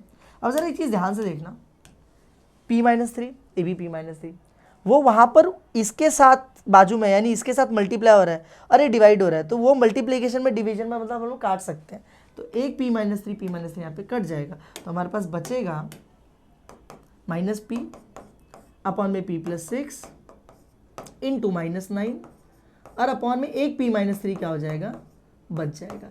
अब हमारी बारी है वैल्यू पुट करने की पी की वैल्यू क्वेश्चन में गिवन थी, क्या गिवन थी ध्यान से देखो, 4 लिखी हुई है। तो हम लोग लास्ट में जैसे सब कुछ सॉल्व हो गया हम लोग लिखेंगे पी की वैल्यू 4, तो -4 अपॉन में 4 प्लस 6 -9 अपॉन में 4 माइनस 3, तो -4 प्लस 6 कितना हो जाएगा 10 इंटू -9 अपॉन में 4 माइनस 3 कितना हो जाएगा 1, दोनों मल्टीप्लाई माइनस माइनस प्लस 4 9 जा 36 अपॉन में 10 1 जा 10, वैल्यू कितनी आ गई 3.6, एलो ईटा की वैल्यू कितनी आ गई 3.6, सिंपल है। और अब हम लोग क्या करेंगे मालूम है, हम लोग यहाँ पे कमेंट करेंगे, तो हम लिखेंगे देयरफॉर ईटा की वैल्यू ग्रेटर देन 1 है, इसीलिए ये क्या है, कमेंट बताओ, ग्रेटर देन 1, रिलेटिवली इलास्टिक, क्या लिखेंगे इसको, इट इज रिलेटिवली इलास्टिक। समझ में आया तुम लोगों को? अगर नहीं समझ में आया होगा वीडियो को रिवाइंड करना, वापस से देखना, बहुत सिंपल सा प्रोसेस है, तुम्हें बस वही दिमाग लगाना नहीं है, प्रोसेस फॉलो करना है और तुम्हारा काम हो जाएगा। चलते हैं हमारे लास्ट टॉपिक की तरफ इस पूरे चैप्टर का, और very very very important topic again, maxima minima के बाद सबसे इंपॉर्टेंट यही है, एपीसी, एपीएस, एमपीसी, एमपीएस। इन चारों का फुल फॉर्म मैंने यहाँ पर लिख दिया है, APC average propensity to consume, APS average propensity to save, MPC marginal propensity to consume, MPS marginal propensity to save. समझा तुम लोगों को? कितना आसान है। चारों के फॉर्मूले मैंने स्क्रीन पर लिख दिए हैं, स्क्रीनशॉट ले लो, और इन्हीं चारों फॉर्मूले को यूज करके हम लोग क्वेश्चन को सॉल्व करेंगे। चारों फॉर्मूले तुम लोगों को रटने पड़ेंगे, बहुत अच्छे से रट लेना, क्योंकि एग्जाम में हर साल ऑलमोस्ट मान लो हर एक साल छोड़ के एक साल ये क्वेश्चन पूछ लिया जाता है एग्जाम के अंदर, कभी कभी कंटिन्यूसली भी पूछते हैं। तो ये दिया हमारा क्वेश्चन, सॉल्व करते हैं इसको, बस वो फॉर्मूले याद होने चाहिए और कुछ नहीं करना है।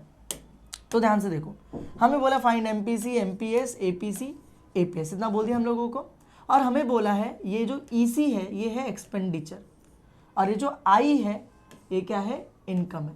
तो तुम लोगों को कभी भी ना क्वेश्चन में एक ऐसा फंक्शन लिखकर दिया होगा, ई का, ई यानी एक्सपेंडिचर का, और वहाँ पे जो आई है, आई क्या है, इनकम है। कभी कभी आई की जगह एक्स लिख के देता है, तो कोई डरने वाली बात नहीं है, एक्स इज इनकम, यहाँ पे आई इज इनकम, बस नाम बदला है, काम सेम ही है। तो पहले जो गिवन फंक्शन है इसको लिख लो, तो given EC is equals to 0.0003 I का स्क्वायर प्लस 0.075 ब्रैकेट में आई। सिंपल हो गया हमारा काम। सबसे पहला फॉर्मूला हम लोग जो लगाएंगे वो किसका लगाएंगे, APC का। यही तुम लोग फॉर्मेट फॉलो करना है ऐसे ही, सबसे पहले APC लगाना, EC अपॉन आई। सबसे पहला फॉर्मूला APC का,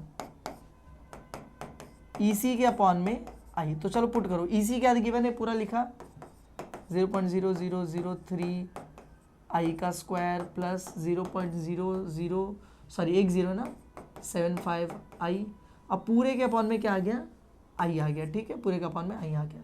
अब ये जो आई है सेपरेट हो जाएगा, एक बार इसके साथ एक बार इसके साथ, तो यहाँ पर आ गया 0.0003 आई का स्क्वायर अपॉन में आई। यहाँ पर क्या हो गया 0.075 आई, इसके भी अपॉन में आई, सेपरेट हो गया आई दोनों के साथ, तो ये आई स्क्वायर के साथ कटेगा, ये आई के साथ कट जाएगा, तो बचेगा क्या हमारे पास, यहाँ पर बचा 0.003 एक आई बच गया क्योंकि आई स्क्वायर था, यहाँ पे आई था, एक ही था वो कट गया, तो 0.075। सिंपल, ये हमें मिल गया हमारा APC। लेकिन ऐसे थोड़ी चलेगा सर जी, वैल्यू चाहिए, वैल्यू नंबर में। यहाँ पे आई लिखा हुआ है, तो आई की वैल्यू ना क्वेश्चन में गिवन है 1000 लिखा है, तो हम लोग यहाँ पे 1000 पुट कर देंगे।